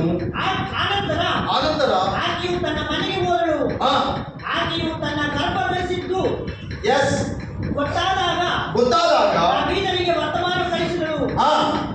ಒಡೆಯನೇ, ನಾನೀಗ ಗರ್ಭಿಣಿ ಆಗಿದ್ದೀನಪ್ಪ, ನನ್ನ ಗಂಡ ಮನೆಯಲ್ಲಿಲ್ಲ, ನಾನು ಗರ್ಭಿಣಿ ಆಗಿದ್ದೀನಿ. ಕಾರಣ ಕೇಳಿದ್ರೆ ಹೇಳಕ್ ಉತ್ತರ ಕೂಡ ನನ್ನಲ್ಲಿಲ್ಲ. ಏನಿರುತ್ತೆ ಅಂತ ಹೇಳಿದ್ರೆ ದಾವೀದನ ಹೇಳ್ತಾನೆ, ಅದಕ್ಕೇನು ಚಿಂತೆ ಮಾಡಬೇಡ, ಇನ್ನೊಂದು ನನ್ನ ಮನೆಗೆ ನಿನ್ನ ಗಂಡ ಬರ್ತಾನೆ, ಬಂದ ಕೂಡಲೇ ನಿನ್ನ ಗಂಡ ನಿಮ್ಮ ಮನೆಗೆ ಕಳಿಸ್ಬಿಡ್ತೀನಿ. ಆ ರಾತ್ರಿ ಕೂಡ್ರಿ, ನನ್ನ ಮೇಲೆ ಆ ರಿಪೋರ್ಟ್ ಬರಲ್ಲ, ಆ ಕಂಪ್ಲೇಂಟ್ ಬರಲ್ಲ. ಯಾರ ಆಲೋಚನೆ ಇದು? ಉರಿಯನಲ್ಲಿ ಏನು ಉರಿತಾ ಇದೆ? ಬೆಂಕಿ ಉರಿತಾ ಇದೆ, ಪರಿಶುದ್ಧಾತ್ಮನ ಬೆಂಕಿ ಉರಿತಾ ಇದೆ. ದಾವೀದನ ಬಂದ್ಬಿಡ್ಲೇನಪ್ಪ, ಚೆನ್ನಾಗಿದೆಯಾ? ಪಾಪ ಇನ್ನೊಂದು ತೊಗೊಂಡಿದೆಯಲ್ಲ, ಒಂದು ದಿವಸ ರೆಸ್ಟ್ ಮಾಡ್ಬಿಡು, ಹೋಗಿ ಬೆತ್ಷೆಬ ಕಾಯ್ತಾ ಇದ್ದಾಳೆ ನಿಮಗೋಸ್ಕರ, ಹೋಗಿ ರೆಸ್ಟ್ ಮಾಡಿ, ಸ್ನಾನ ಮಾಡಿ ರೆಸ್ಟ್ ಮಾಡ್ಬಿಡು ಅಂತ ಹೇಳ್ತಾರೆ. ಅವ್ನು ಹೇಳ್ತಾ ಇಲ್ಲ, ಮನೆಗೆ ಹೋಗಲ್ಲ, ಯುದ್ಧ ನಡೀತಾ ಇದೆ. ನಮ್ಮ ರಾಜ್ಯದಲ್ಲಿ ಕಳಂಕ ಬರಬಾರ್ದು, ನಮ್ಮ ರಾಜನಿಗೆ ಕಳಂಕ ಬರಬಾರ್ದು, ನಮ್ಮ ರಾಜನ ಮರ್ಯಾದೆ ಕಾಪಾಡೋದಕ್ಕಾಗಿ ನಾವು ಇದೀವಿ ಎಂಬುದಾಗಿ ಎನ್ನುವ ರೀತಿಯಲ್ಲಿ ಬಿಹೇವಿಯರ್ ಮಾಡ್ತಾ ಇದ್ದಾನೆ ಉರಿಯ. ಹೋಗ್ಲಿಲ್ಲ. ದಾವೀದನಿಗೆ ಭಯ, ದಾವಿದನಿಗೆ ಏನ್ ಹೇಳು? ಭಯ. ವರ್ತಮಾನ ಬಂದಿದೆ, ಬೆಚ್ಚ ವರ್ತಮಾನ ಕಳಿಸಿದ್ದಾಳೆ. ಇದಕ್ಕೆ ಕಾರಣ ಏನೋ, ನಾನು ಮನೆಯಲ್ಲಿಂದ ಕೂಡ ಗರ್ಭಿಣಿ ಆಗಿದೆಯಾ ಅಂದ್ರೆ ಕಾರಣ ಏನೆಂಬುದಾಗಿ ಒಂದು ವೇಳೆ ಕೇಳಿದ್ರೆ ಏನ್ ಹೇಳ್ಬೇಕೆಂಬ ಉತ್ತರ ಇಲ್ಲ, ರಾಜನ ಮಾತು ಬೀರಂಗಿಲ್ಲ. ಇದೆಲ್ಲ ನಡೆದೋಗಿದೆ ಅಂತ ಬಹಳ ಬಾಧೆಯಿಂದ ಹೇಳುವಂತ ಸಂದರ್ಭದಲ್ಲಿ, ಬಹಳ ಬಾಧೆಯಿಂದ ಹೇಳುವಂತ ಆ ಒಂದು ಸಂದೇಶ ದಾರಿದ ತಪ್ಪಿಸ್ಕೊಳ್ಳಿಕ್ಕೆ ನೋಡ್ತಾ ಇದ್ದಾನೆ. ದೇವರು ಹೇಳ್ತಾ ಇದ್ದಾನೆ, ನೀನು ತಪ್ಪಿಸಿಕೊಳ್ಳುವ ಹಾಗೆ ಇಲ್ಲ. ಅಲ್ಲೆಲ್ಲೂಯ. ಬಾರಿ ಬೇರೆ ಎಷ್ಟು ಜನ ಗೊತ್ತಿಲ್ಲ. ಬಾರಿಯ ಬೇರೆ, ಬಾರಿಯ ಗಿಡ ನೋಡಿದ್ದೀರ? ಅದ್ರ ಮೇಲೆ ಬಟ್ಟೆ ಹಾಕ್ರಿ, ಒಂದು ತೆಗೆದ್ರೆ ಇನ್ನೊಂದು ಹಿಡ್ಕೊಂಡ್ಬಿಟ್ಟಿರುತ್ತೆ. ಪಾಪ ಕೊಡಿಸಿ ತಪ್ಪಿಸಿಕೊಳ್ಳಲಿಕ್ಕೆ ಪ್ರಯತ್ನ ಮಾಡ್ತಾ ಇದೀವ. ನೆಕ್ಸ್ಟ್ ಒಂದು ಮುಳ್ಳು ಸಿಕ್ಕೊಂಡ್ಬಿಟ್ಟು ಒಂದು ಇರ್ತದ ಅವಾಗ ಕೊಡಿ. ಯಾವತ್ತು ಏನ್ ಮಾಡ್ಬಾರ್ದು ಅಂತ ಆ ಪ್ರಯತ್ನದಲ್ಲಿ ನಾವು ಇರಬಾರ್ದು. ಪ್ರಿಯ ಆತ್ಮೀಯ ಸಹೋದರಿ ಸಹೋದರ, ಆ ವ್ಯಕ್ತಿ ಹೇಳ್ತಾ ಇದ್ದಾನೆ, ನನಗೆ ಸಂಬಂಧಿತ ವಿಷಯ ಎಂಬುದಾಗಿ. ಈಗ ಉರಿಯನಿಗೆ ಅಪನಂಬಿಕಸ್ಥರು ಯಾರು? ದಾವೀದ. ಇದು ಉರಿಯನಿಗೆ ಗೊತ್ತಾದ್ರೆ ಉರಿಯನ್ ಹೆಂಗಿರ್ತಾನೆ ಹೇಳ್ರಿ? ಬಹಳ ಭಯಂಕರವಾಗಿರ್ತದ ಸ್ಥಿತಿ.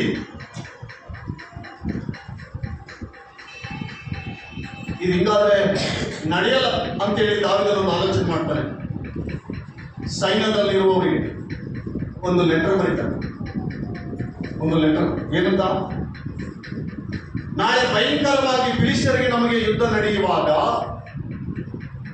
ಭಯಂಕರವಾಗಿ ಯಾವಾಗ ಬಹಳ ಗಂಭೀರವಾಗಿ ಯುದ್ಧ ನಡೀತಿರ್ತದೋ ಅವಾಗ ಇಲ್ಲಿ ಉರಿಯನ್ನು ಮುಂದೆ ತಗೊಳ್ಳಿ ಆ ಪತ್ರ. ಈಗ ಆ ಪತ್ರ ಯಾರು ತೆಗೆದುಕೊಂಡು ಹೋಗಿ ಹೇಳಿ? ಉರಿಯನೇ ತೆಗೆದುಕೊಂಡು ಹೋಗ್ಬೇಕು. ಎಷ್ಟು ಯಥಾರ್ಥತೆ ನೋಡ್ರಿ ಉರಿಯನಿಗೆ, ಎಷ್ಟು ಯಥಾರ್ಥತೆ ನೋಡ್ರಿ ಉರಿಯನಿಗೆ. ಯಾವಾಗ ರಾಜನ ಪತ್ರ ಬರೆದ ಕೂಡಲೇ ಆ ಪತ್ರ ತೆಗೆದುಕೊಂಡು ಹೋಗಿ ಯುದ್ಧದಲ್ಲಿ ಒಬ್ಬ ವ್ಯಕ್ತಿ ಕೊಡ್ತಾನೆ. ಒಬ್ಬರು ಇಟ್ಟಿರ್ತಾರಲ್ಲ ಅವ್ರಿಗೆ ಕೈ ಕೊಡ್ತಾನೆ. ಅವನು ಸ್ವಲ್ಪ ಏನಿದು ರಾಜನ ಬರೆದು ಕಳಿಸಿದ ಪತ್ರ, ರಾಜನು ಬರೆದಿರುವಂತ ಪತ್ರ ಏನು ಎಂಬುದಾಗಿ ನೋಡುವಾಗ ಅದರಲ್ಲಿ ಬರೆದಿರುವ ಏನು ಗೊತ್ತಾ? ಉರಿಯನ್ನು ಸಾಯಿಸಬೇಕೆಂಬ ಮರಣದ ಪತ್ರ. ಉರಿಯನ್ ಮಗ ನೋಡ್ತಾನೆ, ಅಕ್ಷರ ನೋಡ್ತಾನೆ. ಉರಿಯನ್ ಮಗ ನೋಡಿ ಅಕ್ಷರ ನೋಡಿರ್ಬೇಕು. ಉರಿಯನ್ ಎಷ್ಟು ನಂಬಿಕಸ್ಥನಾಗಿದ್ದಾನೆ. ದಾವೀದನು ಎದಕ್ಕೆ ಗೊತ್ತಾ ಇದ್ದಾನೆ ಅವನ್ನ ಅರ್ಥ ಆಗ್ತಾ ಇದ್ದಾರಲ್ಲ. ಈ ಉರಿಯನ್ ಎಷ್ಟು ನಂಬಿಕಸ್ಥನು ದಾವೀದನ ಮನೆಯಲ್ಲಿ, ದಾವೀದನ ರಾಜ್ಯದಲ್ಲಿ ಉರಿಯನ್ ಎಷ್ಟು ನಂಬಿಕಸ್ಥನು. ಆದ್ರೆ ಉರಿಯನ್ ಕೊಡಬೇಕೆಂಬ ಮರಣ ಪತ್ರ ಈ ಇವನ ಕೈಯಲ್ಲಿ ಕೊಟ್ಟು ಕಳಿಸಿದಾರಲ್ಲ. ಮಹಾನ್ ವ್ಯಕ್ತಿಯಪ್ಪ ದಾವೀದನು ಎಂಬುದಾಗಿ ಆ ವ್ಯಕ್ತಿ ದುಃಖಪಟ್ಟು ಯಾವಾಗ ಯುದ್ಧ ನಡೆಯುವ ಸಂದರ್ಭದಲ್ಲಿ ಉರಿಯನ್ ಹೋಗ್ಬಿಡ್ತಾರೆ. ಉರಿಯನ್ ಹೋಗಿ ಕೂಡಲೇ ಉರಿಯ ಸತ್ತ. ದಾವೀದನಿಗೆ ಮತ್ತೆ ಹೊರಕೊಂಡು ಬರುತ್ತೆ, ಏನಪ್ಪಾ ಉರಿಯ ಸತ್ತೋಗ್ಬಿಟ್ಟ. ಸತ್ತೋದ್ನ ಬೀಳದ ಹೊರಗೆ ಬಿಡು, ಈಗ ಬೆಚ್ಚವನ್ನು ಕರ್ಕೊಂಬ ನಮ್ಮ ಮನೇಲಿ ಇಟ್ಬಿಡು.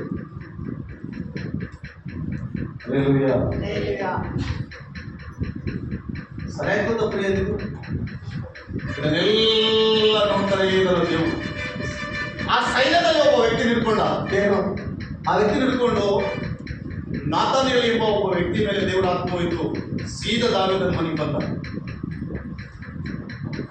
ಏನಪ್ಪ ಆರಾಮಿದೆಯಾ? ಎಷ್ಟು ರಾಜ ಆರಾಮಿದ್ದೀರಿ? ಚೆನ್ನಾಗಿ ನಡೀತಿದೆ ರಾಜ, ನೀನೇಗಿದೆಯಾ ರಾಜ?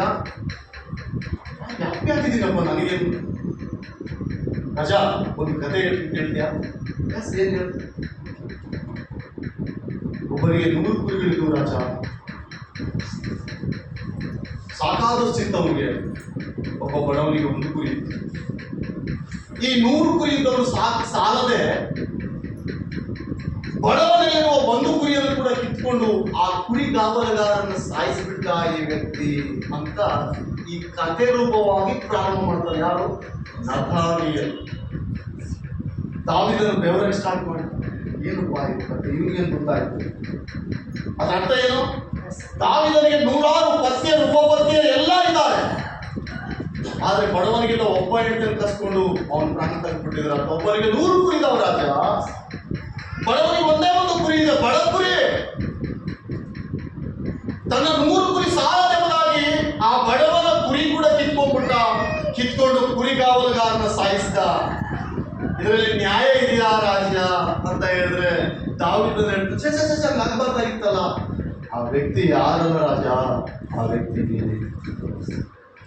ಯಾರಲ್ಲ ರಾಜ? ಆ ವ್ಯಕ್ತಿ ನೀನೆ. ಆ ವ್ಯಕ್ತಿ ನೀನೇ.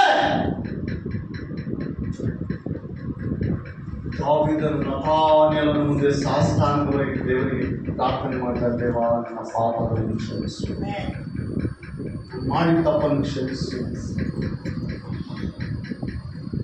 ದೇವರು ಹೇಳ್ತಾನೆ ಇದು ಹಂಗ ಕ್ಷಮಿಸುವ ವಸ್ತು ಅಲ್ಲಪ್ಪ, ಈ ಹಂಗ ಕ್ಷಮಿಸುವ ವಿಷಯ ಅಲ್ಲ. ನೀವು ಯಾವ ರೀತಿ ನಡ್ಕೊಂಡಿದೀಯೋ ಅದೇ ರೀತಿ ನಿನಗೆ ಆಗ್ಬೇಕು. ಅವಾಗ ನಿನ್ನ ಪಾಪ ಕ್ಷಮಿಸಲ್ಪಡ್ತದೆ. ಅಬ್ಷಾಲೋಮನೆಂಬ ಒಬ್ಬ ಮಗನು, ದಾವೀದನ ಮಗನು, ಎಲ್ಲ ಸಭೆಯನ್ನು ಕರೆ ಕಳಿಸಿ ದಾವೀದನ ಹೆಂಡತಿಯನ್ನು ಎಲ್ಲರ ಮುಂದೆ ಮಾನಭಂಗ ಮಾಡಿ ಎಲ್ಲಿಗೋಯ್ತು ನೋಡ್ರಿ ದುರಾಸೆ.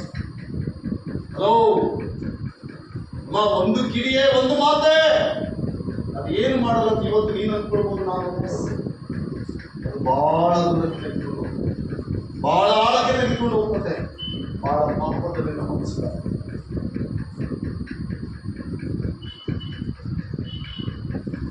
ಆ ಅಬ್ಷಾಲೋಮನೆಂಬ ಒಬ್ಬ ವ್ಯಕ್ತಿ, ದಾವೀದನ ಮಗನು, ಎಲ್ಲ ಸಭೆಯನ್ನು ಕೂಡಿಸಿ ಅರಮನೆಯ ಮೇಲೆ ದಾವೀದನ ಹೆಂಡತಿಯನ್ನು ಮಾನವನ್ನು ಮಾತಾಡ ಎಲ್ಲರೂ ಅದು ನೋಡಿ ದಾವೀದನಿಗೆ ಏನಾಗಿರ್ಬೋದು. ಹಲೋ, ಬೈಬಲ್ ಸನ್ನಿವೇಶವನ್ನು ಹೇಳ್ತಾ ಇದ್ದೀವಿ, ಸ್ವಂತ ನಮ್ಮ ಕಥೆ ಅಲ್ಲ. ಯಾವಾಗ ನಮಗೆ ದುರಾಸೆ ಬರ್ತದೋ ಅದನ್ನು ಕಂಟ್ರೋಲ್ ಮಾಡದೆ ಹೋದರೆ ನಮ್ಮ ಜೀವಿತ ಬಾಯಿಲಾಗುತ್ತೆ. ಕಂಪಲ್ಸರಿ. ಒಂದು ಹಣ ಇರ್ಬೋದು, ಆಸ್ತಿ ವಿಷಯದಲ್ಲಿ ಇರ್ಬೋದು, ಹೆಣ್ಣಿನ ವ್ಯಾಮೋಹ ಇರ್ಬೋದು, ನಮಗಿರುವುದರಲ್ಲಿ ದೇವರು ನಮ್ಗೆ ಹೇಳ್ತಿರೋದ್ರಲ್ಲಿ ನಾವು ಉತ್ತರ ದೇವರ ದೈವ. ಅದನ್ನು ಮೀರಿ ನೀನು ಹೋದ್ಯ, ನಿನಗೆ ಮೀರಿನೇ ಬರ್ತದೆ. ಹಲ್ಲೆಲೂಯಾ.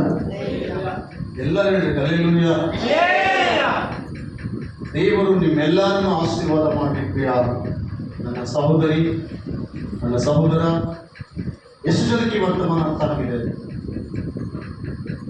ಉರಿಯನ ವಿಷಯದಲ್ಲಿ ನೋಡುವುದಾದರೆ ಯಥಾರ್ಥವಾಗಿ ಸೇವೆ ಮಾಡ್ತಾ ಇದ್ದಾರೆ. ಯಥಾರ್ಥವಾಗಿ ದಾವೀದನ ಪ್ರಾಣ ಅಲ್ಲ, ತನ್ನ ಪ್ರಾಣದಂತೆ ದಾವೀದನ ಪ್ರಾಣವನ್ನು ಕಾಪಾಡ್ತಾ ಇದ್ದಾರೆ. ಮತ್ತೆ ಈ ದುರಾಸೆ ಹೆಂಗ್ ಬಂತು ಗೊತ್ತಿಲ್ಲ. ಕೆಲವು ಸಂದರ್ಭಗಳಲ್ಲಿ ನಾವು ಮಾಡಬೇಕಾದಂತ ಕಾರ್ಯ ಮಾಡಲ್ಲ. ಮಲಗಿದಾಗಲೇ ಈ ಆಲೋಚನೆ ಎಲ್ಲ ಬರೋದು, ಕೆಟ್ಟ ಆಲೋಚನೆಗಳು. ಆದ್ದರಿಂದ ಯೇಸು ಸ್ವಾಮಿ ಹೇಳ್ತಾನೆ, ನೀವು ಮಲಗಿಕೊಂಡಾಗ ವೈರಿಯು ನಿಮ್ಮ ಮಧ್ಯದಲ್ಲಿ ಅಡಚಣೆಗಳನ್ನು ಬಿಟ್ಟು ಹೋಗ್ತಾನೆ. ಇದು ಒಂದು ವೈರಿಯ ತಂತ್ರ. ದುರಾಸೆ ಎಂಬುದು ಒಂದು ವೈರಿಯ ತಂತ್ರ. ಹಲ್ಲೆಲೂಯಾ. ಯಾರು ಅಲ್ಲೆಲ್ಲ ಹೇಳ್ತಾರೆ? ಯಾಕೆ ಎಲ್ಲಿಗೂ ಹೋಗ್ಬಿಟ್ಟಿದ್ರಲ್ಲ ನೀವು? ದಯಮಾಡಿ ಎಲ್ಲಿ ಹೋಗ್ಬೇಡ್ರಿ, ನನ್ನ ಕಡೆ ಎಲ್ಲ ಹೇಳಿ ಹಲ್ಲೆಲೂಯಾ. ನೀವು ಎಲ್ಲಿಗೋ ಹೋಗಿದ್ದು ನನಗೆ ಅರ್ಥ ಆಗ್ತದೆ. ಜಾಸ್ತಿ ಎಲ್ಲ ನನಗೆ ಅರ್ಥ ಆಗ್ತದೆ. ಡೋಂಟ್ ಬೇರೆ, ಆ ಕಡೆಗೆ ಹೋಗ್ಬೇಡ್ರಿ, ಹಿಂಗೆ ಬರ್ರಿ, ನನ್ನ ಕಡೆಗೆ ಬರ್ರಿ. Praise the Lord. ಒಬ್ಬರೇ ಪ್ರೈಸ್ ದಿ ಲಾರ್ಡ್, ಇನ್ನು ಯಾರು ಇಲ್ಲ. ಅದ್ರಾಗೆ ಹೋಗ್ಬೇಡ್ರಿ ಅಂತ ಹೇಳಿದ್ದೀನಿ ನಾನು, ಮತ್ತೆ ಮತ್ತೆ ಹೇಳ್ತಾ ಇದ್ದೀನಿ, ಅದರಲ್ಲಿ ಹೋಗ್ಬೇಡ್ರಿ. Praise the Lord. Praise the Lord. Hallelujah. ಈ ಕರೆಕ್ಟ್ ಇದೆ, ಅದರಲ್ಲಿ ಹೋಗ್ಬಾರ್ದು. ದೇವರಿಗೆ ಸ್ತೋತ್ರ. ಪ್ರಿಯರೇ, ನಂಬಿಕೆಸ್ತಿಕೆಯಿಂದ ನೋಡಿ, ನಂಬಿಕೆಸ್ತಿಕೆಯಿಂದ ನಾವಿರುವುದಾದ್ರೆ ದೇವರು ನಮ್ಮನ್ನು ಹೆಚ್ಚಿಸ್ತಾನೆ, ಆಶೀರ್ವಾದ ಮಾಡ್ತಾನೆ, ಅಭಿವೃದ್ಧಿಗೆ ತರ್ತಾನೆ, ಎಲ್ಲ ವಿಷಯದಲ್ಲಿ ಮೇಲಾಗೆ ಇಡ್ತಾನೆ. ದುರಾಶೆ ಬಂತಂದ್ರೆ ಎಲ್ಲರಿಗಿಂತಲೂ ಕೆಳಗಿಡ್ತಾನೆ. ಎಲ್ಲ ಮಾತು ದುರಾಸೆ ಬಂತಂದ್ರೆ ಎಲ್ಲರಿಗಿಂತಲೂ ಕೆಳಗಿರ್ತೀವಿ ನಾವು. ಮೇಲಿರೋಕ್ಕೆ ಸಾಧ್ಯನೇ ಇಲ್ಲ, ಮೇಲಿರೋಕ್ಕೆ ಸಾಧ್ಯ ಇಲ್ಲ. ಈಗ ದಾವೀದ ಮಾಡಿದ್ದು ಯಾರಿಗೂ ಗೊತ್ತಾಯ್ತು? ಯಾರಿಗೂ ಗೊತ್ತಿಲ್ಲ. ಅದು ಒಂದು ಗುಪ್ತ. ಬಟ್ ಅದನ್ನ ಯಾರು ನೋಡಿದ್ರು? ಯಾರ? ಈಗ ನಾವಾತನ ರಕ್ತ ಆವನ್ನು ಸುರಿಸಿದ, ಆದ್ರೆ ಯಾರೋ ಒಬ್ಬರ ಮೇಲೆ ದೇವರ ಆತ್ಮ ಬಂತು, ಅದೇ ಸ್ಥಳದಲ್ಲಿ ನಿನ್ನ ರಕ್ತ ನಾಯಿ ಬಂತು ಹೇಳೋಗ್ಬಿಟ್ಟ. ಈಗ ದಾವೀದನು ಮಾಡಿದ್ರು ಕೂಡ ಯಾರಿಗೂ ಗೊತ್ತಿಲ್ಲ, ಉರಿಯನ್ನು ಸಾಯಿಸ್ಬಿಟ್ಟ. ಅದು ಆ ಕೇಸ್ ನಮ್ಮ ಮೇಲೆ ಬರಬಾರ್ದಂತ ಪ್ರಯತ್ನ ಪಟ್ಟ ದಾವೀದನು, ಹೋಗಪ್ಪ ಮಗನ ಮನೆಯಲ್ಲಿ ಹೋಗಂತ. ಆದ್ರೆ ಉರಿಯನ್ನು ನಂಬಿಗಸ್ತನು. ಯುದ್ಧ ನಡೀತಾ ಇದೆ, ಯುದ್ಧ ನಡೀತಾ ಇದೆ ನೋಡ್ರಿ. ಸಭೆಯಲ್ಲಿ ಹೆಂಗಿರ್ಬೇಕಂದ್ರೆ ಪ್ರಾರ್ಥನೆ ಮಾಡುವ ವೀರರು ಎದ್ದೇಳ್ಬೇಕು, ಪ್ರಾರ್ಥನೆ ಮಾಡುವ ವೀರ ವನತಿಯರು ಎದ್ದೇಳ್ಬೇಕು. ಮುಂದೆ ಕರ್ರ ಅಂತ ನಿದ್ದೆ ಮಾಡ್ಲಿಕ್ಕೆಲ್ಲ ದೇವ್ರು ನಮ್ಮನ್ನು ನಿದ್ದೆ ಮಾಡ್ರಿ. 9 ಗಂಟೆಗೆ ಮಲಗಿದ್ರೆ 5 ಗಂಟೆವರೆಗೆ ನಿದ್ದೆ ಮಾಡಿದ್ರೆ ಎಷ್ಟು ತಾಸು ಆಯ್ತು ಹೇಳ್ರಿ? 9 ಗಂಟೆಗೆ ಮಲಗಿದ್ರೆ 5 ಗಂಟೆವರೆಗೆ ಎಷ್ಟು ತಾಸು ನಿದ್ದೆ ಆಯ್ತು ಹೇಳ್ರಿ? ಒಂದೇಳು ಬರೋಲ್ಲ ಮನೆಗೆ, ಒಂದೇಳು ಬಂದು 8 ತಾಸು 6 ತಾಸು ನಿದ್ದೆ ಮಾಡಿದ್ರು ಕೂಡ ಸಾಕು ಮನುಷ್ಯರು. ಅರ್ಥ ಆಯ್ತು ನಿಮಗೆ? ಹೆಲ್ದಿ ಆಗಿರ್ಬೋದು. 6 ತಾಸು ನಿದ್ದೆ ಮಾಡಿದ್ರು ಕೂಡ ಹೆಲ್ದಿ ಆಗಿರ್ತಾರೆ. 7 ತಾಸು ಮಾಡ್ಬೋದು. ಇಲ್ಲಿ 8 ತಾಸು ನಮಗೆ ಟೈಮ್ ಇದೆ. ದೇವರಿಗೆ ಸ್ತೋತ್ರ. ಪ್ರಾರ್ಥನೆ ಮಾಡಬೇಕೆಂಬ ದಾಹದಿಂದಿರುವವರಿಗೆ ದೇವರು ಕೊಡ್ತಿರುವ ವಚನ ಏನು ಗೊತ್ತಾ? ಸಕಲ ವಿಷಯದಲ್ಲಿ ಅವ್ರನ್ನ ಕಂಟ್ರೋಲ್ ಇರ್ತಾರೆ. ಪ್ರಾರ್ಥನೆ ಮಾಡುವಾಗ ವ್ಯಕ್ತಿಗಳು ಕಂಟ್ರೋಲ್ ಇರಕ್ಕೆ ಸಾಧ್ಯನೇ ಇಲ್ಲ. ಅಲ್ಲಿ ಯುದ್ಧ ನಡೀತಾ ಇದೆ. ದಾವೀದನ ಅರಮನೆಯ ಮೇಲೆ ಏನ್ ಮಾಡ್ಬೇಕಾಗಿತ್ತು ಹೇಳಿ? ಯುದ್ಧದಲ್ಲಿ ಜಯ ಬರ್ಬೇಕಂತ ಪ್ರಾರ್ಥನೆ ಮಾಡ್ಬೇಕು. ಆದ್ರೆ ದಾವೀದ ನಿದ್ದೆ ಮಾಡ್ತಾ ಇದ್ದಾನೆ. ವೈರಿ ಅವ್ರ ಒಳಗಡೆ ಹೋದ, ಬೆತ್ಸೆಬೆಯಲ್ಲಿ ನೋಡ್ದ, ತಗೊಂಬಂದ, ಪಾಪ ಮಾಡ. ದೇವರು ಅದನ್ನು ನೋಡಿಲ್ವಾ? ನತಾನಿಯಲ್ ಬಂದು ಹೇಳ್ತಾ ಇದ್ದಾನೆ, 100 ಕುರಿದ ಒಬ್ಬ ಕುರಿಗಾಯ ಕಾವಲಿಗಾರನಿಗೆ, ಆದ್ರೆ 1 ಕುರಿಯನ್ನು ಮಾತ್ರ ಕನಿಕರಿಸಿದೆ, ಆ ಕುರಿಯನ್ನು ಕೊಂದು ತಿಂದ ಆ ವ್ಯಕ್ತಿ ಅಂತ ಹೇಳಿದ್ರೆ ದಾವೀದನಿಗೆ ಕೇಳ್ತಾ ಇದ್ದಾನೆ, ಆ ವ್ಯಕ್ತಿ ಯಾರು ಅಂತ ಹೇಳಿದ್ರೆ ಅದು ನೀನೇ ರಾಜ, ನೀನೇ. ಆ ವ್ಯಕ್ತಿ ಯಾರು? ನೀನೇ. ಹಲ್ಲೆಲೂಯಾ.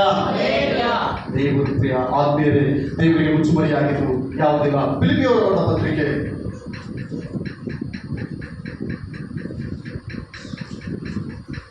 2 ಸಾಮುವೇಲ್ 11:14. 2 ಸಾಮುವೇಲ್ 11:14 ಕೊನೆಯದಾಗಿ ನಾವು ಮುಚ್ಚಿಕೊಳ್ಳೋಣ. ಮರುದಿನ ಬೆಳಿಗ್ಗೆ ದಾವೀದನು ಯೆಹೋವನಿಗೆ ಒಂದು ಪತ್ರವನ್ನು ಬರೆದು, ಏನ್ ಬರೆದಂತ? ಮರಣದ ಪತ್ರ. ಉರಿಯನ ಕೈಯಲ್ಲಿ ಕೊಟ್ಟು ಕಳಿಸಿದನು. ಅದರಲ್ಲಿ ಇದ್ದಿದ್ದೇನೆಂದ್ರೆ, ಉರಿಯನು ಗಾಯ ಹೊಂದಿ ಸಾಯುವಂತೆ ಅವರನ್ನು ಘೋರ ಯುದ್ಧ ನಡೆಯುತ್ತಿರುವ ಕಡೆಗೆ ಮುಂಭಾಗದಲ್ಲಿ ನಿಲ್ಲಿಸಿ ನೀವು ಹಿಂದಕ್ಕೆ ಸರಿದುಕೊಳ್ಳಿರಿ ಎಂಬುದೇ. ಅಪ್ಪ ಏನ್ ಮಾಡ್ಬೇಕಂತ ಈಗ ಉರಿಯನ್ನ ಯುದ್ಧದಲ್ಲಿ ಯುದ್ಧ ನಡೆಯುವಾಗ ಉರಿಯನ್ನ ತಪ್ಪಿ ನೀವು ಹಿಂದಕ್ಕೆ ನಿಂತ್ಕೊಳ್ಬೇಕಂತ ಪತ್ರ ಕಳಿಸಿದ್ದಾರೆ. ಈಗ ಉರಿಯನ ಸಾವಿನ ಪತ್ರ ಉರಿಯನ ಕೈಯಲ್ಲೇ ಇದೆ. ಆದ್ರೆ ಉರಿಯನ್ ಎಷ್ಟು ನಂಬಿಕೆಸ್ತಾನೆ ಹೇಳ್ರಿ? ಉರಿಯನ್ ಎಷ್ಟು ನಂಬಿಕೆಸ್ತಾನೆ ಹೇಳ್ರಿ? ಒಂದು ಮಾತು ಹೇಳ್ತೀನಿ ಕೇಳಿ, ಗಮನಿಸಿ. ಚರ್ಚ್ ಬಿದ್ದಾಗ ಆರ್ಟಿನಲ್ಲಿ ಅಪ್ಲಿಕೇಶನ್ ಹಾಕಿದ್ದೀನಿ ಒಬ್ಬ ಅಡ್ವೊಕೇಟ್ ಹಿಡ್ಕೊಂಡು. ಯಾರು ಕೇಳಿದಾರ ಅದು ಬೇಕು ನನಗೆ, ಮುಂದೆ ನಮ್ಮ ಫ್ಯಾಮಿಲಿಗೆ ನಾಲ್ಕು ಅದು 41 days 41 ದಿನಕ್ಕೆ ಅದು ಬಂತು ನನಗೆ. ಅದು ಬಂದು ಕೂಡಲೇ ಇಲ್ಲಿ ಎಲ್ಲ ಇವ್ರು ಮಾಡಿರೋರಿಗೆಲ್ಲ ಬುಗುಲ್ ಆಗಿದೆ. ಏನಪ್ಪ ಪಡ್ಬಿಡ್ತಾನೆ ಸಾಯಿಸ್ಬಿಡ್ತಾರೆ. ಇದೇ ಇದೆ ಅವ್ರಿಗೆ. ಅವ್ರು ನಿದ್ದೆ ಮಾಡಿಲ್ಲ ಪಾಪ, ನನಗೆ ಗೊತ್ತು ಅವ್ರ ಬಗ್ಗೆ ನಿದ್ದೆ ಮಾಡಿಲ್ಲ ಅವರು. ನಾನು ದೇವ್ರ ಸುಮ್ಮನೆ ಸೈಲೆಂಟ್ ಆಗಿದ್ದೀನಿ. ಪತ್ರ ಬಂದ ಕೂಡಲೇ ಪೋಸ್ಟ್ ಮೇಲೆ ಏನ್ ಮಾಡಿದ್ರು ಗೊತ್ತಾ? ಅದನ್ನು ಓಪನ್ ಮಾಡಿ ನೋಡ್ರಿ, ಓಪನ್ ಮಾಡಿ ನೋಡಿ, ಅದನ್ನ ಓದಿ, ಅದನ್ನ ಮತ್ತೆ ಅದನ್ನು ಪ್ಯಾಕ್ ಮಾಡಿ ಅದನ್ನ ಸರಿ ಅನಿಸಿ ಹಂಗೆ ಗಮನಿಸಿ ಬಂದು ನನಗೆ ಕೊಟ್ಟಿದ್ದಾರೆ.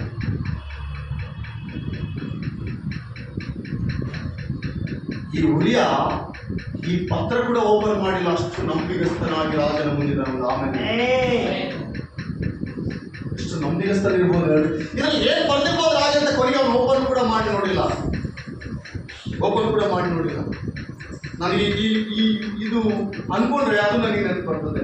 ಆ ವ್ಯಕ್ತಿ ಪೋಸ್ಟ್ ಮ್ಯಾನ್ ಓಪನ್ ಮಾಡಿ ಓದಿದ್ದಾನೆ. ಓದಿ ಹುಡುಗರೆಲ್ಲ ತಂದ್ಕೊಂಡ್ಬಿಟ್ಟಿನಪ್ಪ, ಅವರಿಗೆಲ್ಲ ಉಪಕಾರ ಮಾಡಿದ್ದಾರೆ. ಎಲ್ಲರೂ ಪೊಲೀಸ್ ಸ್ಟೇಷನ್ ಕೂತಿದ್ದಾರೆ, ನಮ್ಮನ್ನು ಪಡ್ಬಿಟ್ಟ ಅಂತ. ನಾನು ಯಾರು ಮಾತಾಡ್ಸಿಲ್ಲ. ನಾನು ಅನ್ಕೊಂಡೆ, ದೇವ್ರೆ ನನ್ನ ಪಕ್ಷದಲ್ಲಿ ಇದೆಯಾ, ನನಗೆ ಭಯಪಟ್ಟು ಇಷ್ಟು ಮಂದಿ ಪೊಲೀಸ್ ಸ್ಟೇಷನ್ ಅಲ್ಲಿ ಇದ್ದಾರೆ ಅಂದ್ರೆ ವೆರಿ ಗ್ರೇಟ್ ಮ್ಯಾನ್ ನಾನು ಅನ್ಕೊಂಡೆ. ಮಾಡಿದ ತಪ್ಪು ಮಾಡಿದ್ದು ಅವರೇ. ನನಗೆ ಇದ್ದಾರೆ, ತಪ್ಪು ಮಾಡಿದವರು, ಸಪೋರ್ಟ್ ಮಾಡೋರು, ಸಹಕಾರ ಮಾಡಿದವರು ಇದರಲ್ಲಿ ಇದ್ದಾರೆ. ಬಟ್ ಮಾಡಿದ ತಪ್ಪಿಗೆ ಮೇಲೆ ತಪ್ಪು ನಮ್ಮನ್ನು ಹೊಡೆದ್ಬಿಟ್ಟು ಈ ಇನ್ಫಾರ್ಮೇಶನ್ ಯಾರು ಕೊಟ್ರ? ಈ ವ್ಯಕ್ತಿಗಳಿಗೆ ಈ ವ್ಯಕ್ತಿಗಳಿಗೆ ಇನ್ಫಾರ್ಮೇಶನ್ ಯಾರು ಕೊಟ್ಟರು? ಇದನ್ನ ಲೆಟರ್ ಓಪನ್ ಮಾಡಿ ನೋಡಿದಂತ ಪೋಸ್ಟ್ ಮೇಲೆ ಅವರಿಗೆ ಕ್ಲೂ ಕೊಟ್ಟಿದ್ದಾನೆ, ಬಂದಿದೆ ನಿಮ್ಮ ಹೆಸರು ಮೇಲೆ ಬಂದಿದೆ ಅಂತ. ನಾನು ಹೇಳಿದೆ ಪೊಲೀಸ್ ಸ್ಟೇಷನ್ SI ಇತ್ತು, ನಾನು ಹೊಡಿಬೇಕಂದ್ರೆ ನೀವು ಇಷ್ಟು ದೂರ ಬರ್ಬೇಕಾಗಿಲ್ರಿ ಅಣ್ಣ, ನಿಮ್ಮ ಹಣ ಅಲ್ಲೇ ಕೆಳಗೆ ನಾನು.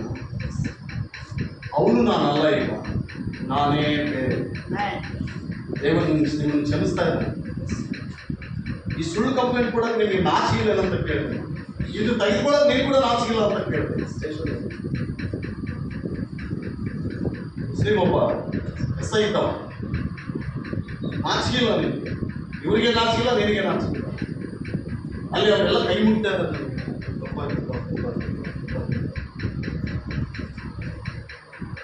ತಿಳ್ಕೊಂತೀನಿ ಹೋಗ್ತಿದ್ದು ಬಿಡಲಿಲ್ಲ ನೀವು ಅಂತ ಹೇಳಿ, ಅದೇ ನಿಮ್ಮ ಕೆಲಸ ಅಲ್ಲ ಅಂತ ಕೇಳ್ತೀನಿ ನಾನು. ಪ್ರಿಯರೇ, ನಿಜಾಯಿತಿ ಇಬ್ಬರು ಹೇಗಿರ್ತಾರೆ ಸಿಂಹದಂತೆ ವಾಕ್ಯ ಹೇಳ್ತದೆ, ನೀತಿವಂತನು ಗರ್ಜಿಸುವ ಸಿಂಹದ ಉಪಾದಿಯಲ್ಲಿ. ಭಯಪಡೋದು ಬೇಕಾಗಿಲ್ಲ, ಯಾರಿಗೂ ಭಯಪಡೋದು ಬೇಕಾಗಿಲ್ಲ. ನಾವು ನಿಜವಾಗ್ಲೂ ದೇವರಿಗೆ ಸ್ತೋತ್ರ, ದೇವರು ನೋಡ್ತಾರೆ. ನಮ್ಮ ಮೇಲೆ ಅನೇಕ ಕುಟ್ಟಿಗಳ ಮೇಲೆ ಕುಟ್ಟಿಗಳು ನಿಂದೆ ಆಗಲಿ ವರ್ಷಲಿ ನಮ್ಮ ದೇವರಿಗೆ ತೊಂದರೆ ಇಲ್ಲ, ನಮ್ಮ ದೇವರು ನೋಡ್ತಾ ಇರ್ತಾರೆ. Hallelujah, hallelujah. ಆದ್ರೆ ಉರಿಯನ್ ಎಷ್ಟು ನಂಬಿಕೆಸ್ತರಂತ ನಾನು ನೋಡುವುದಾದ್ರೆ ಅಟ್ಲೀಸ್ಟ್ ಅದನ್ನು ಓಪನ್ ಮಾಡಿ ಕೂಡ ನೋಡಿ, ಅಷ್ಟು ನಂಬಿಕೆಸ್ತಿಕೆಯಿಂದ ಹೋಗಿ ಆ ಸೈನ್ಯದಲ್ಲಿ ನೋಡಿ. ಪೇಪರ್, ಬರೀ ಪೇಪರ್. ನಾವಿದ್ರೆ ಏನ್ ಬರ್ತದೆ ಮನಸ್ಸೆಲ್ಲ ನೋಡ್ಬೋದು ಅಂತ, ನಮ್ಮ ಥರ ನೋಡ್ಬೋದಲ್ಲ. ಹಲ್ಲೆಲೂಯಾ. ನಮ್ಮ ಥರ ಹೇಳೋ ಕೆಲಸ ಸರಿ ಮಾಡಲ್ಲ ನಾವು. ನಮ್ಗೇನಾದ್ರೂ ಕರೆಕ್ಟ್ ಹೇಳ್ಬಿಟ್ಟು ಕೆಳಗಿಂದ ಮೇಲಿಗೆ ಹೋಗಿ ಉಳಿತಾ ಇರ್ತದೆ ನಮ್ಗೆ. ಈ ವ್ಯಕ್ತಿ ಇಂತೋಲೆ ಅಂತ ಹೇಳ್ಬಿಟ್ಟು ಅಲ್ಲಿಂದ ಅಲ್ಲಿ ಉಳಿತೈತೆ. ನಿಮ್ಮ ಸ್ವಭಾವ ಮಾರ್ಸ್ಕೊಳ್ರಿ, ಪರಿವರ್ತನೆ ಚೆನ್ನಾಗಿರ್ಬೇಕು, ನಿಮ್ಮ ಪ್ರವರ್ತನೆ ಚೆನ್ನಾಗಿರ್ಬೇಕು. ದೇವರು ನಿಮ್ಗೆ ಆಶೀರ್ವಾದ ಮಾಡ್ಬೇಕಂದ್ರೆ ನಾವು ಹಿಂಗಿದ್ರೆ ನಡೆಯಲ್ಲ. ಪ್ಲೀಸ್ ನಮ್ಮ ಎಲ್ಲ ಸ್ಥಿತಿಗತಿಗಳ ಬದಲಾವಣೆ ಆಗ್ಬೇಕು. ಯಥಾರ್ಥತೆ ದೇವರು ಮುಂದೆ ಬಹಳ ಇಂಪಾರ್ಟೆಂಟ್. ಉರಿಯ ಸತ್ತೋಗ್ಬಿಟ್ಟು ಅಷ್ಟೇ, ಆ ಯುದ್ಧದಲ್ಲಿ ಉರಿಯ ಸತ್ತೋದ. ಆದರೆ ದಾವೀದನ ಒಂದು ಕಾರ್ಯ ಹೆಂಗಿದೆ ಅಂತ ನಾವು ನೋಡೋದಾದ್ರೆ ಬೈಬಲ್ ಓದಿ ನಿಮ್ಮ ಮನೆಗೆ ಹೋಗಿ ಈ ವಚನಗಳೆಲ್ಲ ಕೂಡ ಓದ್ರಿ. ಫಸ್ಟ್ ಸಾಮುವೇಲ್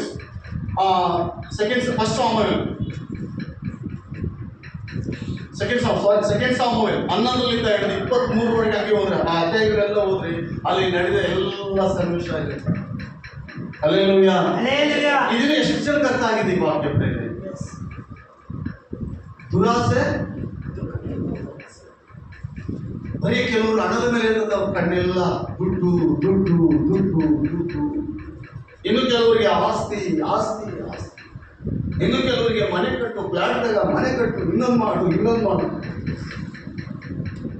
ಇರೋಕ್ಕೆ ಚೋಟಿದ್ರೆ ಒಂದು ಸ್ವಲ್ಪ ಶಾರ್ಟ್ ಇದ್ರೆ ಸಾಕ್ರಿ. ದೇವರು ಮಾಡ್ಕೊಳ್ಳಿ, ತೊಂದರೆ ಇಲ್ಲ. ದುರಾಸೆ ಬೇಡ, ದುರಾಸೆ ಬೇಡ. ಹಲ್ಲೆಲೂಯಾ. ದುರಾಸೆ ಬೇಡ. ಮೊನ್ನೆ ಯಾರು ಮೊಬೈಲಲ್ಲಿ ಒಂದು ಫೋಟೋ ಹಾಕ್ತಾರೆ, ಸರ್ ಈ ವ್ಯಕ್ತಿಗೆ ಇಲ್ಲಾಂದ್ರೆ ಹೆಂಡಿದ್ದ ನೋಡಿ ಸರ್, ಆ ವ್ಯಕ್ತಿ ವಯಸ್ಸು ನೋಡಿದ್ರೆ 30 ವರ್ಷ. ಎಷ್ಟು? 30 ವರ್ಷ.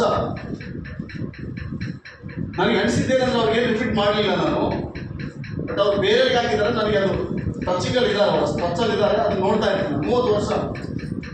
ಇನ್ನು 10 ವರ್ಷ ಆದರೆ 10 ವಯಸ್ಸು ಆಯ್ತು ಅವನು. ಆಯ್ತಾ?